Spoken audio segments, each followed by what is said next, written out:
بسم الله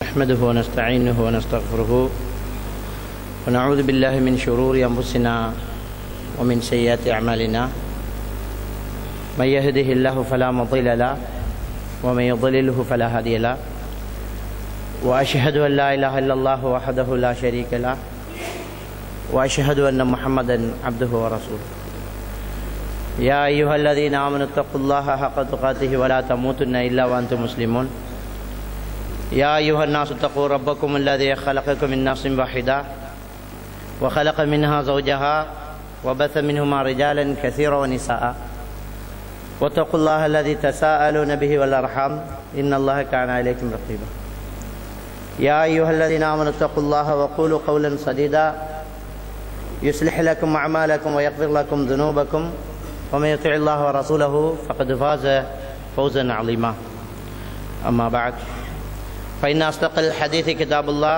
وإن خير الهدي هدي محمد صلى الله عليه وسلم وشر الأمور محدثاتها وكل محدثة بدعة وكل بدعة ضلالة وكل ضلالة بالنار சர்வ புகழும் எல்லாம் வல்ல அல்லாஹ்வுக்கு சுப்ஹானஹு வ தஆலாவுக்கே சலாமும் ஸலவாத்தும் ஸல்லல்லாஹு அலைஹி வஸல்லம் அவர்கள் மீதும் சஹாபாக்கள் தாபீன்கள் தபஅ தாபீன்கள் நல்லோர்கள் நம் எல்லோரும் என்றென்றும் எப்போதும் உண்டாகட்டுமா. அன்புக்குரிய இஸ்லாமிய சகோதரர்களே, இன்றைய இந்த நிகழ்ச்சியின் தலைப்பாக மன அழுத்தம் தீர்க்கும் மார்க்கம் என்ற ஒரு தலைப்பு தந்திருக்கின்றார்கள். மொழி ரீதியாக மன அழுத்தம் தீர்க்கும் மார்க்கம் என்றால் இரண்டு கருத்துக்கள் இங்கே இடன்பாடாகின்றது. இரண்டு கருத்துக்களுமே நம்முடைய தலைப்புக்குள் இன்றைய இந்த உரைக்குள் வந்து முட்டிக்கொள்ளப் போகின்றது. மன அழுத்தம் தீர்க்கும் மார்க்கம் என்று சொல்கின்ற போது மன அழுத்தத்தை தீர்க்கும்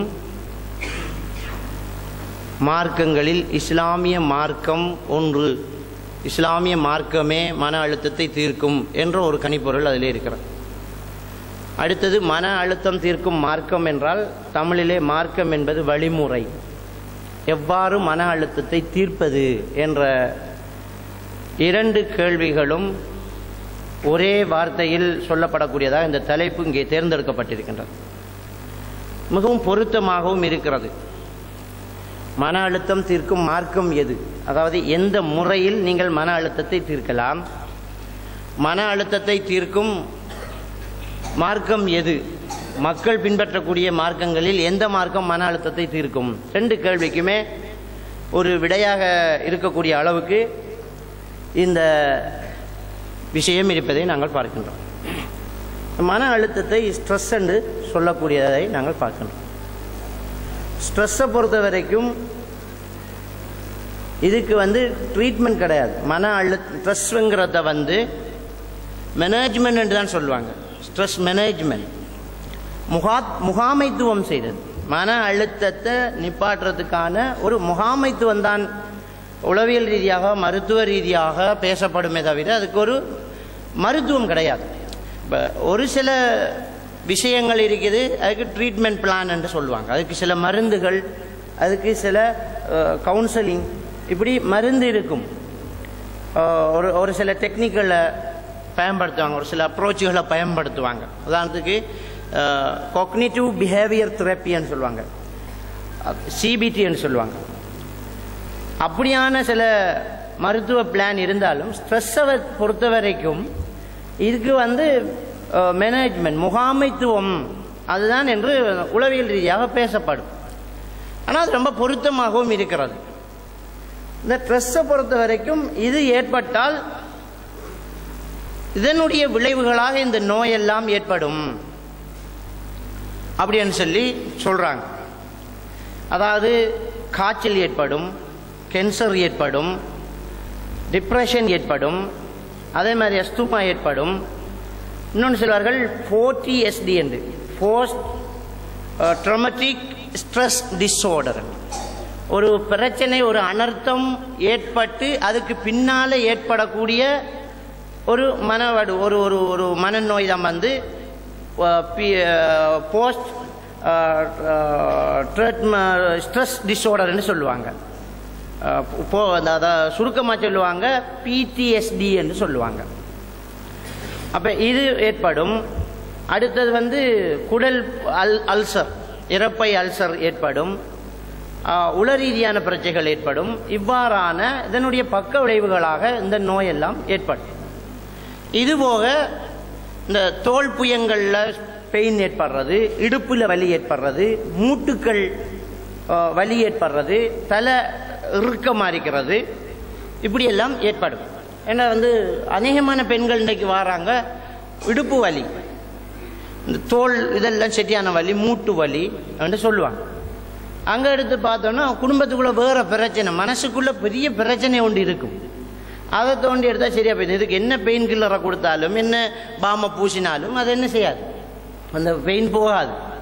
மனசுக்குள்ள பிரச்சனை இருந்தால் இவ்வாறான மூட்டு வலிகள், இந்த பிரச்சனைகள் ஏற்படுறதுக்கான வாய்ப்புகள் இருக்கு. ஒன்று நாங்கள் பார்க்கலாம், அல்லாஹ்வுக்கு சுப்ஹானஹு வ தஆலா அல் குர்ஆன்ல சொல்லி காட்டுறான், வலன் அபுலு அன்னக்கும் பிஷைஇம் மினல் ஹௌஃபி வல் ஜூஇ வ நக்ஸி மினல் அம்வாலி வல் அன்ஃபுஸி வ ஸமராத் வ பஷ்ஷிரி ஸாபிரீன். அல்லாஹ் என்ன சொல்றான்னு சொன்னால், நாங்கள் உங்களை சோதிப்போம்னு சொல்றான்.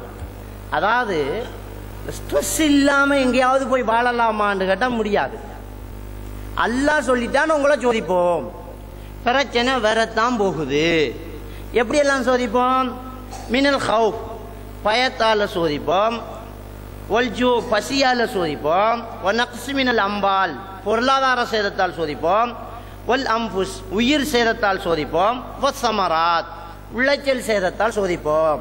ஒபஷிரி சாபிரின், இதில் பொறுமையாக இருக்கிற ஆளுக்கு நன்மாராயணன் சொல்லுங்கன்னு சொல்லி அல்லாஹ் தஆலா சொல்லி காட்டுறான். அப்போ இதிலிருந்து நாம் தப்ப முடியாது.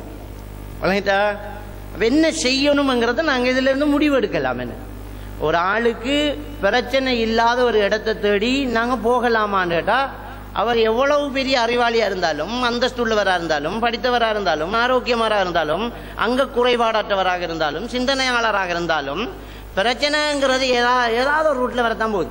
பெத்து வளர்த்தவங்க மௌத்தாக போக மாட்டாங்களா? அது ஒரு மனசுக்கு ஒரு பாரமாக ஏற்படாதா? சிந்திச்சு பாருங்க. இன்னுமாலும் ஒரு பிரச்சனையை மனுஷன் சந்திக்க தான் போகிறான். அப்போ ஒரு ஆளுக்கு பிரச்சனை வரத்தான் போகுது. வெறும் இப்போ என்ன செய்யணும்? அப்போ பிரச்சனையை தான் நிப்பாட்ட முடியாது, அதை தடுக்க முடியாதுன்ற என்ன செய்யணும்? அதுக்கு முகம் கொடுக்கறதுக்கு நாங்கள் தயாராகணும். அதனால தான் ஸ்ட்ரெஸ் மேனேஜ்மெண்ட்னு சொல்கிறது. பிரச்சனையே நிறுத்த முடியாது. இந்த பிரச்சனைக்கு முகம் கொடுக்கறத நாங்கள் என்ன செய்யணும்? கற்றுக்கொள்ள வேண்டும்.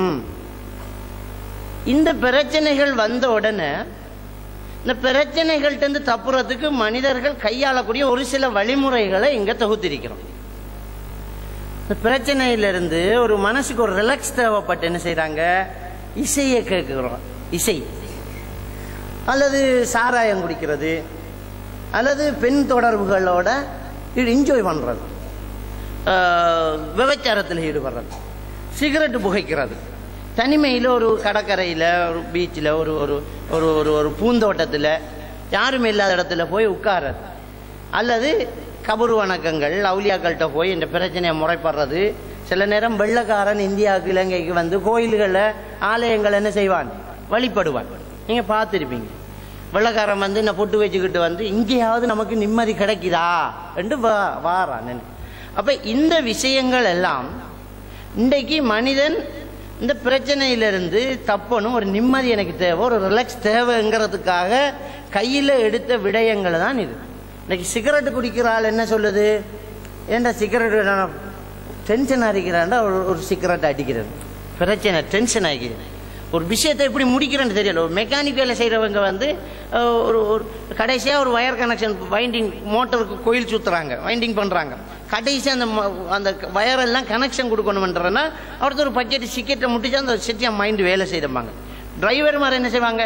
சிகரெட் அடித்தா தான் ஸ்டடியாக ஓட்டலாம், இல்லாட்டி தூக்கம் பெய்த்திடும் அப்படிங்கிறாங்க.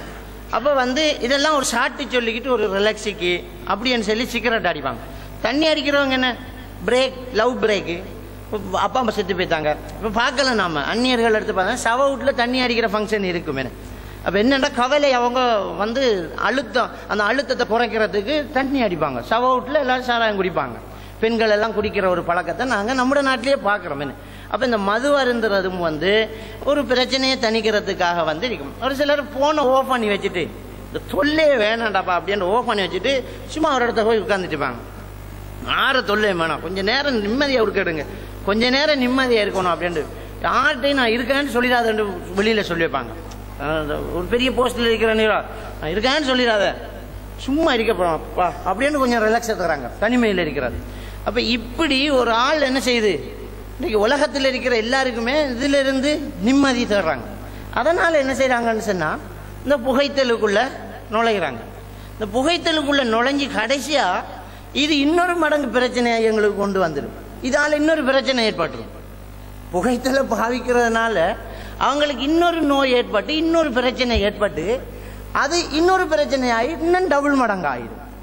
தண்ணி அடிப்பாங்க, நம்ம கொஞ்சம் சாராயத்தை குடிச்சிட்டோம்டா இந்த உலகத்தை மறந்து வேற ஒரு இடத்துல போய் கனவு காணலாம் அப்படின்னு சொல்லி எல்லாத்தையும் இந்த தொடர்பை துண்டிக்கிறான். நாம் இந்த உலக தொடர்புகளை துண்டிச்சு போதையில் கொஞ்சம் சந்தோஷமாக இருக்கலாம், அது இன்னொரு பிரச்சனை ஆயிடும். அவனுக்கு சமூகத்தில் இழிவை ஏற்படுத்திடும், கேவலப்பட்டுருவான், அவன் அறியாமல் உளறி கொட்டுருவான், நஷ்டம் அடைஞ்சிடுவான், மரியாதை இழந்துடுவான், உடல் ஆரோக்கியத்தை இழந்துடுவான். அதே மாதிரியாக தனிமையில் போய் உட்காருவோம், எங்கேயாவது போய் ஒரு ஓரத்தில் உட்காருவோம்டா அதில் அவனுக்கு ஒரு நிம்மதி கிடைக்க மாட்டேன். கடைசி அவன் ஸ்லீப்பிங் டேப்லெட்டை போட தொடங்கிடுவான். ஸ்லீப்பிங் டேப்லெட்டை போட்டுருவோம் அப்படின்ட்டு. இப்போ ஒரு 5 வருஷத்துக்கு முன்னால் உலகத்திலேயே தூக்க மாத்திரை பாதிக்கக்கூடிய அதிகமான மக்கள் வாழக்கூடிய நாடு அமெரிக்கா அப்படிங்கிற தகவலை இணையதளத்தில் பார்த்தோம். நேற்று இந்த நிகழ்ச்சியை தொகுக்கிறதுக்காக வேண்டி அந்த தகவலை திரும்ப எடுத்து பார்த்தா யூகேயில் அதிகமானவங்க பாவிக்கிறாங்கங்கிற தகவலை திரும்ப போட்டிருக்குது. அப்போ இன்றைக்கு வந்து நாங்கள் வளர்ந்த நாடுகள் பெரிய இன்றைக்கு 10-20 லட்சம் செலவழித்து போகிறோம் யூகேயில் நிம்மதியாக இருக்கலாம் அப்படின்னு. அங்கே இருக்கிறவங்க தான் கூடுதலாக ஸ்லீப்பிங் டேப்லெட் பாவிக்கணும். அப்போ இன்றைக்கு ஸ்லீப்பிங் டேப்லெட் வந்து இன்றைக்கி கூடுதலாக யார் பாவிக்கிறாங்க அப்படின்னு சொன்னால் நாங்கள் யார் நல்லா இருக்காங்கன்னு நினைக்கிறோமோ அவன் தான் கூட பாவிக்கானண்டா. என்னத்துக்கு ஸ்லீப்பிங் டேப்லெட் பாவிக்கான்? அவனுக்கு ஏசி வேலை செய்யுது இல்லையா, அவனுக்கு பஞ்சு மெத்தை இல்லையா, அவனுக்கு தங்குறதுக்கு வீடு எல்லாம் இருக்குது, ஒன்று மட்டும் இல்லை, மனசுக்குள்ள ஒரு நிம்மதி இல்லை, அதனால் அவனுக்கு தூக்கம் இல்லை. அப்போ இந்த ஸ்லீப்பிங் டேப்லெட்டை வந்து பாவிக்கக்கூடிய இது பாவிச்சும் அவனுக்கு தூக்கம் வரலையா, அப்போதான் அவன் சூசைட் முடிவுக்கு வரான், தற்கொலை செய்யக்கூடிய ஒரு நிலைமைக்கு வரான். இதில் வந்து பார்த்தீங்கன்னா அந்த உலக புள்ளி விவரங்களின்படி ஒவ்வொரு 40 செகண்டுக்கும் உலகத்தில் ஒரு ஆள் தற்கொலை செஞ்சுக்கிட்டு இருக்குது. இப்போ நம்முடைய இந்த நிகழ்ச்சி நடந்து 4 பேர் செத்துருக்காங்க. நம்ம இந்த நிகழ்ச்சி ஆரம்பித்து மைக்கு ஒன் பண்ணதுலேருந்து உலகத்தில் 4 பேர் சூசைட் பண்ணிக்காங்க. இது ஒரு சாதாரணமான ஒரு புள்ளி விவரம். இந்த புள்ளி விவரத்தை எப்படி எடுக்கிறாங்கன்னு சொன்னால் சூசைட் ரிப்போர்ட் வந்து போலீஸில் பதியப்பட்டதை வச்சு மட்டும்தான். சில கிராமப்புறங்களை அவங்களே புதைச்சிட்டு விட்டுருவாங்க. ஒவ்வொரு 40 நிமிஷத்துக்கும் ஒரு ஆள் செத்துக்கிட்டு இருக்குது. அதே மாதிரியாக ஒவ்வொரு 3 செகண்டுக்கு ஒரு ஆள் தற்கொலை முயற்சி செஞ்சுக்கிட்டு இருக்கிறாங்க. ஒவ்வொரு 3 நிமிஷத்துக்கும் ஒவ்வொரு 3 செகண்டுக்கு ஒரு ஆள் தற்கொலை முயற்சி செய்யுது. ஒவ்வொரு 40 செகண்டுக்கும் ஒரு ஆள் செத்துக்கிட்டு இருக்குது. அப்போ உலகத்தில் எவ்வளோ பெரிய பிரச்சனையா மனுஷன் பெற்றிருக்கான்னு கொஞ்சம் சிந்திச்சு பாருங்க. எல்லாருக்கும் பெரிய பிரச்சனையா இருக்குது, எல்லாருக்கும் பெரிய பிரச்சனையா இருக்குது. எப்படா கல்யாணம் பண்ணி நிம்மதியாக இருப்போன்னு ஒருத்தன் இருப்பான். ஒரு 5 வருஷம் கழிச்சு எப்படிப்பா வாழ்க்கை போகுதுன்னு சொன்னா பேயை கட்டி குடும்ப நாட்கள் நடத்துறான்றான். அதே மாதிரி ஒரு பொம்பளை வந்து இந்த தாய் தகப்பன்ற டென்ஷனை விட்டு இந்த டார்ச்சரை விட்டு எப்பாச்சும் நம்மளுக்கு அன்பு காட்டுற ஒருத்தனை கல்யாணம் காட்டிக்கு நிம்மதியாக வாழ்வான் அப்படின்ட்டு அவசரமாக கல்யாணம் முடிச்சிருவான். பிறகு அவகிட்ட எப்படிமா அவங்க வாழ்க்கை எப்படி போகுது அப்படின்னு கேட்டால் அவ என்னத்தை சொல்றது, இதை விட நான் செத்திரிக்கலான்ருவான். அப்போ இப்படியாக குடும்பத்தில் இணைக்கப்பட்ட அந்த சோடிகளுக்குள்ள ஒரு புரிந்துணர்வு இல்லை, நோய், உடம்பில் இருக்கக்கூடிய நோய், பிள்ளைகளுடைய எதிர்காலம், இப்படி எல்லாருக்கும் ஏதாவது ஒரு பிரச்சனை வந்துக்கிட்டு இந்த தற்கொலை நடந்துக்கிட்டு இருக்கிறத நாங்கள் பார்க்குறோம். சாதாரணமாக அவங்கள்ட்ட கேட்டால் தற்கொலை கூடுதலாக யாரு செய்வாங்க அப்படி என்று கேட்டால் நமக்கு வந்து சொல்ல வர பெண்கள் கூடுதலாக தற்கொலை செய்வாங்கண்டு. ஆனால் உலக புள்ளி விவரங்களின்படி கூடுதலாக தற்கொலை செய்யக்கூடியவர்கள் திருமணமாகாத ஆண்கள். டோட்டலாக பார்த்தோம்னா ஆண்கள் தான் கூடுதலாக தற்கொலை செய்கிறாங்க. உலகத்தில் ஆண்கள் தான் கூடுதலாக தற்கொலை செய்கிறாங்க. இதில் தீவிரமான தற்கொலைகள் கூரிய ஆயுதங்களை பாவித்து தற்கொலை செய்யக்கூடியவர்கள். கூரிய ஆயுதங்கள், அதாவது தப்புறதுக்கு சான்ஸே இல்லை, அந்த அளவுக்கு தற்கொலை செய்யக்கூடியவங்க வந்து டீனேஜ் வயசில் உள்ளவங்க, இவங்க தான் இந்த தற்கொலை செய்கிறாங்க அப்படின்னு சொல்லி இது அந்த சூசைட்டை பற்றி நீங்கள் இணையதளங்களுக்குள்ளே போனீங்கன்னு சொன்னால் அதனுடைய முழு ரிப்போர்ட்டும் இருக்கு. அப்போ இதுலேருந்து நமக்கு என்ன விளங்குதுன்னு சொன்னால், ஒவ்வொரு 40 செகண்டுக்கும் ஒரு ஆள் செத்துக்கிட்டு இருக்குது. விளங்கிட்டா? அப்போ 1.5 மணி நேரத்துக்கு 2 பேர் செத்துக்கிட்டே இருக்கிறான். அப்போ இப்படி உலகத்தில் பிரச்சனை இருக்குது. இப்போ நாம் பேச தொடங்கி 4-5 பேர் போயாச்சு. அந்த அளவுக்கு இன்றைக்கு உலகத்தில் பிரச்சனை இருக்குது. இப்போ இந்த பிரச்சனைகளுக்கு நிம்மதியான ஒரு வாழ்வுக்கு மிக சரியான வழியை சொன்னது யாரு? இருந்தாலும் இந்த பிரச்சனை நடக்காது. இப்போ இந்த பிரச்சனையில விட்டு விடுபட்டு ஒரு நிம்மதியான ஒரு வாழ்க்கை வாழ்றதுக்கு வழி சொன்னது யாரு? பைபிள் இருக்குதா, பகவத்கீதையில் இருக்குதா, எங்க இருக்குது அப்படின்னு பார்க்குறாங்க. இதை வச்சு பிஸ்னஸ் நடக்குது. மனுஷனுக்கு தேவையானது நிம்மதி அப்படிங்கிறதுக்காக மெய் வழி அப்படி என்று ஒரு ஜமாத் மெய் வழி அப்படின்னு சொல்லி அவங்க ஆசிரமத்தில் வந்து அவங்க உபதேசங்களை கேட்டுட்டு போவாங்க. அப்படியே எல்லாரையும் உட்கார வச்சு மூச்சு பயிற்சி கொடுப்பாங்க. எல்லாரும் கண்ணை மூடுங்க, ஒரு இமேஜினேஷனை ஏற்படுவாங்க, சிம்பிள் ரிலாக்ஸேஷன் கொடுப்பாங்க. அப்படி ரிலாக்ஸேஷனை கொடுத்து ஒரு இமேஜினேஷனை உண்டாக்கி அவங்களுக்கு அப்படியே ஒரு ரிலாக்ஸை கொடுத்து மன அமைதியை கொடுத்துக்கிட்டு விடுற, காசு கொடுத்து இந்த வேலைகளை செய்யக்கூடிய அமைப்புகள் நிறைய இருக்குது. விளங்கிட்டா? இலங்கையை பொறுத்தவரையும் கிரிபத் கொடையிலையும் இருக்குது. என்ன, 2 ஹவருக்கு வந்து 500 ரூபா கொடுக்கணும்.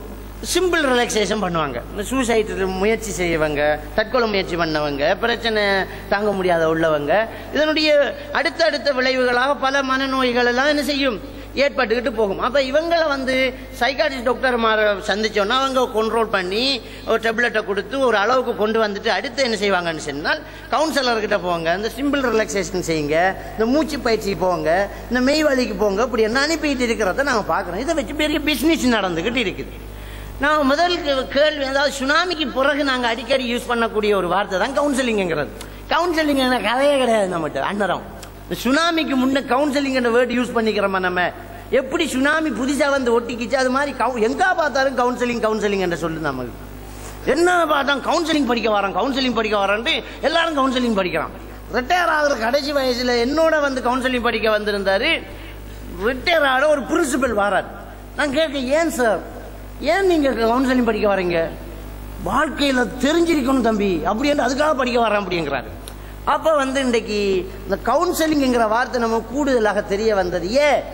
மனுஷனுக்கு அது தேவைப்பட்டுச்சு, மனுஷனுக்கு பிரச்சனை கூடிச்சு, அதனால இந்த வார்த்தைகள் தேவைப்பட்டுச்சு. அப்ப இதுக்கு சரியான வழி சொன்னது யாரு? இப்படி எல்லாம் இருந்துச்சு. தற்கொலை செய்தவனை குறைக்க முடிஞ்சுதா? கவுன்சிலிங் கண்டாங்க, மூச்சு பயிற்சி கண்டாங்க, சிம்பிள் ரிலாக்ஸேஷன், டீப்பா ஃபுல் பாடி ரிலாக்ஸேஷன், இப்படி இமேஜினேஷனை உண்டாக்குறேங்கிறாங்க, ஹிப்னோட்டிசம் பண்றோம்ன்றாங்க, ஆலோசனை வழங்குறோம்ன்றாங்க, ஆச்சாரம் நடத்துறோங்கிறாங்க, பிரச்சாரம் நடத்துறோங்கிறாங்களே. இந்த தற்கொலை செய்யற எண்ணிக்கை குறையுதா கூடுதா? என்ன சமூகத்தில் மாற்றம் உண்டாயிட்டு? யாரு இதுல பெரிய டிப்ளமா முடிச்சுக்கிட்டு அள்ளி இறக்கிறானோ அவன்கிட்ட தான் கூடுதலா ஸ்லீப்பிங் டேப்லெட் பாவிக்கிற வீதம் இருக்குது. அப்ப இதுக்கு சரியான வழி யாரு சொல்லி இருக்கிறா அப்படின்னு சொன்னா அடித்து சொல்லலாம். அல்லாஹ்வுடைய திருக்குர்ஆன் அழகான ஒரு வழியை சொல்லி இருக்கிறது. சூரத்து நஹ்ல்ல அல்லாஹ் தஆலா சொல்லி காட்டுறான், ஒரு நிம்மதியான வாழ்வுக்கு இங்க வாங்க வழி இருக்குதுங்கிறான். மன் அமில சாலிஹன் மின் ذكرின் அவ் உன்சா வஹுவ முஃமின், ஆணாக இருந்தாலும் பொன்னாக இருந்தாலும், ஆணாக இருந்தாலும் பெண்ணாக இருந்தாலும் யாரு நல்லமல் செய்கின்றாரோ வஹுவ மூமின், ஈமான் கொண்ட நிலையில். அப்போ ஒரு ஈமான் கொண்ட ஒரு நிலையில ஒரு ஆள் நல்ல அமல்கள் செய்து விடுவார் என்றால் ஃபலனுஹியன்னஹு ஹயாத்தன் தய்யிபா, ஒரு நிம்மதியான ஒரு வாழ்க்கை வர வாழ வைப்போம் அப்படி என்று அல்லாஹ் சொல்லி காட்டுறான். ஒன்று நாங்கள் பெஸ்ட் பார்த்தோம் என்னண்டா, இந்த உலகத்துல பிரச்சனை இல்லாத வாழ்வு வாழ்றதுக்கு ஒரு நாடு, ஒரு தீவு, ஒரு இடமும், ஒரு மாளிகை எதுவுமே கிடையாது. எங்க போய் நீங்க குடியிருந்தாலும் உங்களுக்கு பிரச்சனை வரத்தான் போகுது. எப்படி நீங்க பதவியில இருந்தாலும் உங்களுக்கு ஒரு பிரச்சனை வரத்தான் போகுது, டென்ஷன் ஒன்று இருக்கத்தான் போகுது. அல்லாஹ் என்ன சொல்றான்னு சொன்னா, ஈமான் கொண்டு நீங்க நல்லமல் செஞ்சிட்டீங்கன்னு சொன்னா உங்களை நிம்மதியான வாழ்வு வாழ வைப்போம் என்று அல்லாஹ் சொல்லிட்டான். இப்ப நமக்குள்ள ஒரு கேள்வி வரும், எப்படிப்பா நிம்மதியான வாழ்வு வாழ்றது? அதான் பிரச்சனை இல்லாம வாழ முடியாதுன்னு சொல்றீங்க. பிரச்சனை இல்லாம வாழ முடியாது தானே, அப்ப எப்படி நிம்மதியா வாழ்றது அப்படின்னு சொன்னா, இவருக்கு என்ன பிரச்சனை ஏற்பட்டாலும் நிம்மதியா வாழ்றதுக்கான ஒரு வழியை இஸ்லாமிய மார்க்கம் சொல்லி தருது அப்படிங்கறத நாங்க பார்க்கலாம். அதுல ஒஹு முஃமின் அப்படிங்கறத அல்லாஹ் சொல்றான், ஈமான் கொள்ள வேண்டும் அப்படின்னு. ஈமான் கொள்ள வேண்டிய ஈமானின் பூரணம்ங்கிறது முக்கியமான இந்த 5 விஷயத்துக்குள்ளேயும் இருக்கிறது. ஒன்று, நாங்கள் அல்லாஹ்வை கொண்டு ஈமான் கொள்ள வேண்டும், மலக்குமார்களை ஈமான் கொள்ள வேண்டும், வேதங்களை கொண்டு ஈமான் கொள்ள வேண்டும், தூதர்களை கொண்டு ஈமான் கொள்ள வேண்டும், கலா கதிர் விதியை கொண்டு நாங்கள் ஈமான் கொள்ள வேண்டும். அப்ப இவ்வளவும் ஈமான் கொள்ளப்படும் போதுதான் நாங்க மூமின்.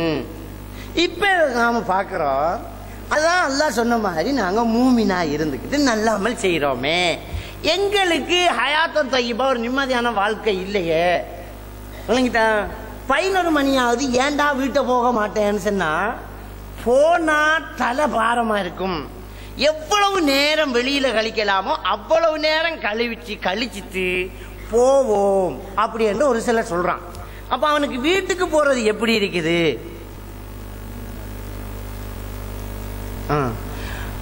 அவன் வீட்டுக்கு போறது எப்படி அப்படி என்று கேட்டா அவனுக்கு அது ஒரு சாக கொடுக்குற மாதிரி, கழுத்தை கொடுக்குற மாதிரி இருக்குது. அடுத்து அந்த ஈமான் கொள்ற முக்கியமான இன்னொரு விஷயம் மறுமை நாளை கொண்டு, அது நோட் பண்ண மறந்துச்சு, ஞாபகப்படுத்தினாங்க, நல்ல விஷயம்.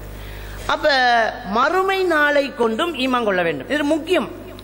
மறுமை நாள்ங்கிறது இந்த கல்லா கதிரை கொண்டு ஈமான் கொள்றது, அல்லாஹ்வை கொண்டு ஈமான் கொள்றது, மலக்குமார்களை கொண்டு ஈமான் கொள்றது, வேதங்களை கொண்டு ஈமான் கொள்றது, இதெல்லாம் வந்து என்ன முக்கியமான ஒரு விடயம். இது எல்லாத்திலையும் நாங்க முழு ஈமான்தாரியாக இருந்துட்டு நல்லமல் செஞ்சு பார்த்தா நிச்சயமா நிம்மதியான வாழ்க்கை இருக்கும். சரி, இப்ப நாங்க பார்க்கலாம். அல்லாஹ் தஆலா சூரா அல் ஹதீத்ல 22-23வது வசனத்துல சொல்லி காட்டுறான், மா அஸாப மின் முஸீபத்தின் ஃபில் அர்த் வலா ஃபி அன்ஃபுசிக்கும் இல்லா ஃபி கிதாபின் மின் கபில் அன் நப்ரஅஹா இன்ன ذلك அலா அல்லாஹ் யஸீர். இப்ப நாங்க ஈமான் கொள்ற முக்கியமான விஷயத்துல உண்டு கல்லா கதிரை கொண்டு ஈமான் கொள்றோம். அது நம்ம கிட்ட இருக்குதா? கல்லா கதிரை நாங்க முழுசா ஈமான் கொண்டிருக்கோமா? இதை நம்ம உரசி பார்ப்போம். இந்த வசனத்தில் அல்லாஹ் சொல்றான் கல்லா கதிரண்டா என்னன்னு சொல்றான். என்னங்கிறான், மா அஸாப மின் முஸீபத்தின் ஃபில் அர்த் வலா ஃபி அன்ஃபுசிக்கும், உலகத்திலேயும் சரி உங்களையும் சரி என்ன பிரச்சனை ஏற்பட்டாலும் அது ஃபி கிதாபின் மின் கபில் அன் நப்ரஅஹா, உங்களை எல்லாத்தையும் படைக்கிறதுக்கு முன்னாலே அல்லாஹ்வுடைய ஏட்டில் உள்ளதுதான். நேற்று நடந்த ஆக்சிடென்ட், இரவு வந்த காய்ச்சல், காலையில் ஏற்பட்ட பிரச்சனை, கடன் தோல்வி, வார வருஷம் ஏற்படக்கூடிய புயல் எல்லாமே ஏற்கனவே அல்லாஹ் நிர்ணயித்ததுதான். சொல்லிட்டு உடனே அல்லாஹ் என்ன சொல்றான் தெரியுமா, இன்ன ذلك அலா அல்லாஹ் யஸீர். சொன்ன உடனே எப்படிப்பான்னு நம்ம தலைப்பு எப்படி விளங்க மாட்டேங்குதேங்கிறோம். நீ அதை இதை யோசிக்காத. இன்ன ذلك அலா அல்லாஹ் யஸீர், அல்லாஹ்க்கு அது லேஸ். நமக்கு மூளைக்கு படலைங்கிறதுக்காக மார்க்கத்தை விட்டுறலாமா? இன்னைக்கு மூளைக்கு படலைங்கிறதுக்காக நிறைய விஷயங்களை லைவ் ஆக்கிட்டு இருக்குது சில சமூகம். மூளைக்கு படலை, அல்லாஹ் அடிவானத்துக்கு இறங்குறது மூளைக்கு படலை, எப்படி இறங்கினாப்ப அரிசி காலியாகுதா அந்த லைவ்ங்கிறோம். நம்ம ஒன்று மூளைக்குள்ளேயே அல்லாஹ்வை சுருக்கி பார்த்தா கணக்க விஷயம் படாது, இருக்கிறத இருக்கிற மாதிரி நம்புறோம். அப்ப இங்க என்ன சொல்லப்படுது, உங்களுக்கு யோசிக்க வேண்டிய தேவை கிடையாது, அல்லாஹ்க்கு அது லேசி. ஆனா ஏன் இதை முன்கூட்டியே பதிவு செய்யப்பட்ட விடயம் தான் நடக்குது என்று அல்லாஹ் சொல்றான் தெரியுமா? தொடர்ந்து அல்லாஹ் சொல்றான், லிகைலா தஅசு அலா மா ஃபாதகும், உங்களுக்கு தப்பி போனதில் நீங்க கவலைப்படாம இருக்கணும். அதுக்காக இந்த கலாக்கதிரை நீங்க நம்பணும். உங்களுக்கு தப்பி போயுது, எக்ஸாம் எழுதிட்டு கனவு பண்றோமே நல்ல ரிசல்ட்ஸ் வரும், எல்லா கேள்விக்கும் ஆன்சர் பண்ணிட்டேன், அம்புட்டு கொஸ்டனுக்கு எழுதினுங்க நல்லா எழுதினேன், எனக்கண்டா ஃபுல் திருப்தி, இந்த முறை நான் செலக்டட் தான், நல்ல எதிர்பார்ப்போட நாம இருப்போம். திடீரென்று ரிசல்ட்ஸ் வரும், செலக்டட் இல்ல, போர்டருக்கு வரல, யூனிவர்சிட்டி எடுபடல, ரிசல்ட்ஸ் வந்துடும். வந்த உடனே இவருக்கு ஏலாது, மூச்சு வாங்கும், நெஞ்சுக்கு அடைக்கும், பசி இருக்காது, உளறி கொட்டுவான், தூக்கம் பெறும், யாரு வந்தாலும் எரிச்சல் அரிக்கும், தயவு செஞ்சு போங்க, யாரையும் பார்க்க பிடிக்கலன்றுவான். இவருக்கு பெரிய ஒரு பிரச்சனை ஏற்படும். அப்ப அல்லாஹ் என்ன சொல்றான்டா, உனக்கு இந்த ரிசல்ட்ஸ் வாரதுங்கிறது ஏற்கனவே அல்லாஹ் முடிவு செஞ்சது. ஏன் நீ இதை நம்பணும்னு சொன்னா, கைலா தசு அலாம் பாத்தாக்கும், உங்களுக்கு தப்பி போன, தவறி போன, கிடைக்காம போன ஒரு விஷயத்துல நீங்க கவலைப்படாம இருக்கணுமா, இதை நம்புங்க. எப்படி நாம பேசுறோம், அல்லாஹ் இப்படித்தான் முடிவை எடுத்துட்டான், என்ன செய்யலாம், அல்லாஹ் இப்படித்தான் முடிவை எடுத்துட்டான், இப்ப என்ன செய்யலாம், இப்ப யார கோவிக்கிறது, நம்ம எவ்வளவு முயற்சி இல்லாம செய்வோம், கடைசியில் ஒரு இடம் இருக்குது, என்ன எது எது எங்கெங்க எப்படி நடக்கணும்ங்கிறத ஆண்டவன் முடிவு பண்ணிட்டான், அது அப்படித்தான் நடக்கும், நாம ஒன்றுமே செய்ய முடியாது. நீங்க அண்டு போகாம இருந்திருந்தா கூட இந்த பிரச்சனை வரல.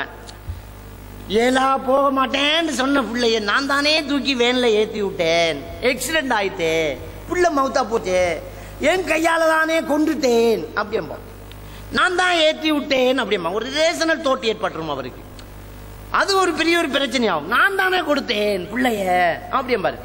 இப்ப என்ன முடிவு, அல்லாஹ் மவுத்தாகணும் என்று எழுதிட்டான், நீ தூக்கி கொடுக்காட்டியும் சரி மவுத்து இங்க வந்திருக்கு, ஒன்றுமே பண்ண உன் கையில ஒன்றுமே இல்லை, அவ்வளவுதான். அப்ப இருக்கிறதுல ஒரு பாசிட்டிவ பாரு, நெகட்டிவ பார்க்காத, அப்படிங்கிற மாதிரி இந்த வசனம் இருக்கிறத பார்க்கிறோம். ரெண்டாவது என்ன சொல்றான், வலா தஃப்ரஹு பிமா ஆதாக்கும், உங்களுக்கு அல்லாஹ் கொடுத்ததுல நீங்க சந்தோஷப்படாமல் இருக்கிறதுக்கும். என்ன சந்தோஷம், மிகைத்து போன சந்தோஷம், அதுவும் தலையை அடிச்சு விட்டுரும். ஓவர் சந்தோஷம்டா அப்படியே சிரிச்சுக்கிட்டு அலைஞ்சிட்டு வர, திடீரென்று அவர் எதிர்பார்க்காத ஒரு ஒரு பதவி கிடைச்சிட்டு, கனவு கூட பண்ணல, ஆண்டவனே அப்படி என்றுவார், இன்னும் நான் அப்படித்தான் அப்படி என்றார், ஓவர் சந்தோஷப்பட்டுருவார். ஓவர் சந்தோஷப்பட்டாரு என்ன நடக்கும், கடைசியில அதுவே ஒரு பிரச்சனை ஆயிடும், அவருக்கு அதுவே ஒரு பிரச்சனை ஆயிடும். அதை சொல்லுவாங்க டாக்டர் சொல்லுவாங்க, சந்தோஷத்தை ஓவர் அதிர்ச்சியும் கொடுத்துடாதீங்க, திடீரென்று ஒரு இன்பத்தையும் சொல்லிடாதீங்க அப்படின்றாங்க. ஒருத்தவங்க ஹாஸ்பிட்டல் அட்மிட் பண்ணிக்கான், ஹார்ட் அட்டாக், டாக்டர் சொல்லிக்கான், கவலையும் சரி துக்கமும் சரி சந்தோஷமும் சரி எதையும் வந்து சொல்லிடாதீங்க, டென்ஷன் ஆயிடுவார் மனுஷன், ஹார்ட் ரொம்ப வீக்கா இருக்குது. ஒரு 10 லட்சம் ரூபா 10 கோடி ரூபா பிரைஸ் விழுந்திருக்குது, டாக்டர் பாப்பாக்கிட்ட சொல்லி அவன் 10 சொல்லாது, அவர் இருக்கிற நிலைமையில 10 கோடி ரூபா பிரைஸ் விழுந்திருக்கின்றதை இப்ப சொல்லிடக்கூடாது, மெதுவா சொல்லுவான் அப்படின்ட்டு டாக்டர் போய் உங்களுக்கு ஒரு 10 கோடி ரூபா பிரைஸ் விழுந்திருக்கேன்னு சும்மா ஒரு பேச்சுக்கு வைப்பான். என்ன செய்வீங்கன்னு கேட்டாரான் டாக்டர், சும்மா ஒரு பேச்சுக்கு மெதுவா கொடுக்கற, ஒரு 5 கோடி உங்களுக்கு தந்தது வேண்டாம், டாக்டர் செத்து போயிட்டான், பிரச்சனை டாக்டருக்கு இருந்துரு, 5 கோடியா அவனை விட்டானா உசிரே. அது மாதிரி ரொம்ப சந்தோஷத்தை மனுஷனால தாங்க முடியாது, ரொம்ப துன்பத்தையும் ஒரு மனுஷனால என்ன செய்ய முடியாது, தாங்க முடியாது. அப்ப அல்லாஹ் சொல்றான், வலா தஃப்ரஹு பிமா ஆதாக்கும், உங்களுக்கு தந்ததை வச்சு நீங்க ரொம்ப சந்தோஷப்படவும் கூடாது, உங்களுக்கு தராதத்தை வச்சு இழந்தத்தை வச்சு நீங்க ரொம்ப கவலைவும் படக்கூடாது. அதுக்கு ஒரே வழி என்ன தெரியுமா, எல்லாம் ஏற்கனவே முடிவெடுத்தது நடந்துகிட்டு இருக்குது, இந்த கலாக்கதிரை நம்புங்க, உங்களுக்கு ஒரு பிரச்சனையில இருந்து விடுதலை கிடைச்சாச்சு. பொண்டாடி மவுத்தா போயிட்டா, மவுத்தாகணும் என்கிறதுதான் இறைவனுடைய விதி. அதுக்கு அடுத்து நாம வரப்போம், அதெல்லாம் எப்படி திரும்ப முகம் கொடுக்குறேங்கிறத நாம உள்ளுக்கு போறோம். இது கொமன்னா பாருங்க, இது இப்படித்தான். அப்ப எந்த ஒரு பிரச்சனையில இருக்கிற பாசிட்டிவா பார்க்கணும், நெகட்டிவா பார்க்க கூடாது. ஒரு விறகு வெட்டி காட்டுக்கு விறகு வெட்ட போனானா, வெட்டிட்டு இருக்கும் போது விரலை சேர்த்து வெட்டி விட்டானா, விரல் துண்டா போச்சு, அவன் பாசிட்டிவா சிந்திச்சான். பக்கத்துல ஐயோ விரல் போச்சுனா போடா நகம்பட்டும் நேரம் மிச்சம் அப்படின்டா. அதுலயே ஒரு நல்லதை பார்க்கறான் பாருங்க. அதுல ஒரு ஹைக்கு கவிஞனுடைய வீடு எரிஞ்சு போச்சு. இது கோல் பண்ணினாங்க, வீடு எரிஞ்சு போச்சு. அவன் கொஞ்சம் வயசான ஒரு ஆளு. எப்பவுமே வந்து கையில் ஒரு சேரோட தான் பயணம் போவான். கார்ல இருந்து இறங்கினோன்னா அந்த சேரை கொண்டு வச்சு விரிச்சு தான் பிசினஸ் எல்லாம் பண்ணுவான். கொஞ்சம் வயசான ஆளு தள்ளாடிக்கிட்டு வந்தார். வந்து வண்டியை விட்டு இறங்கினார். வெளிநாட்டில் யூரோப்பில் தன்னுடைய மடிச்சு எடுக்கிற சேர் எடுத்துக்கிட்டு வந்தான். வீடு எரிஞ்சு போய் சுவர் மட்டும் இருக்குது, கூரையெல்லாம் எரிஞ்சு போச்சு. ஒண்ணுமே பேசல, யார்கிட்டையுமே ஒன்றும் பேசல. அப்படியே உள்ள போனான், சேரை விரிச்சான், உட்கார்ந்தான். அவன் பொருட்கள் இருந்த இடத்தையெல்லாம் சுத்தி பார்க்கறான், எல்லாமே எரிஞ்சு வச்சு. மேலே பார்க்கறான், வானம் தெரியுது. என்ன சொன்னான் தெரியுமா? உதிக்கும் நிலவை இனி இங்கிருந்தே பார்க்கலாம் என்றான். அதுல ஒரு நல்லதை பார்த்திருக்கான் அவன். அதாவது அதுல ஒரு பாசிட்டிவா பார்க்கறான் அவன் பாருங்க. அப்ப அப்படி திங்க் பண்ணலாம். அப்ப என்ன அல்லாஹ் சொல்றான்னு சொன்னா, உங்களுக்கு நடந்தது அல்லாஹ் ஏற்கனவே முடிவெடுத்தா உங்களுக்கு என்ன பிரச்சனைங்கிறான்.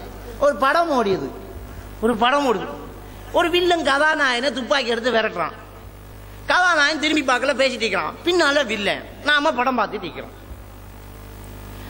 நம்ம யாராவது பின்னாலடா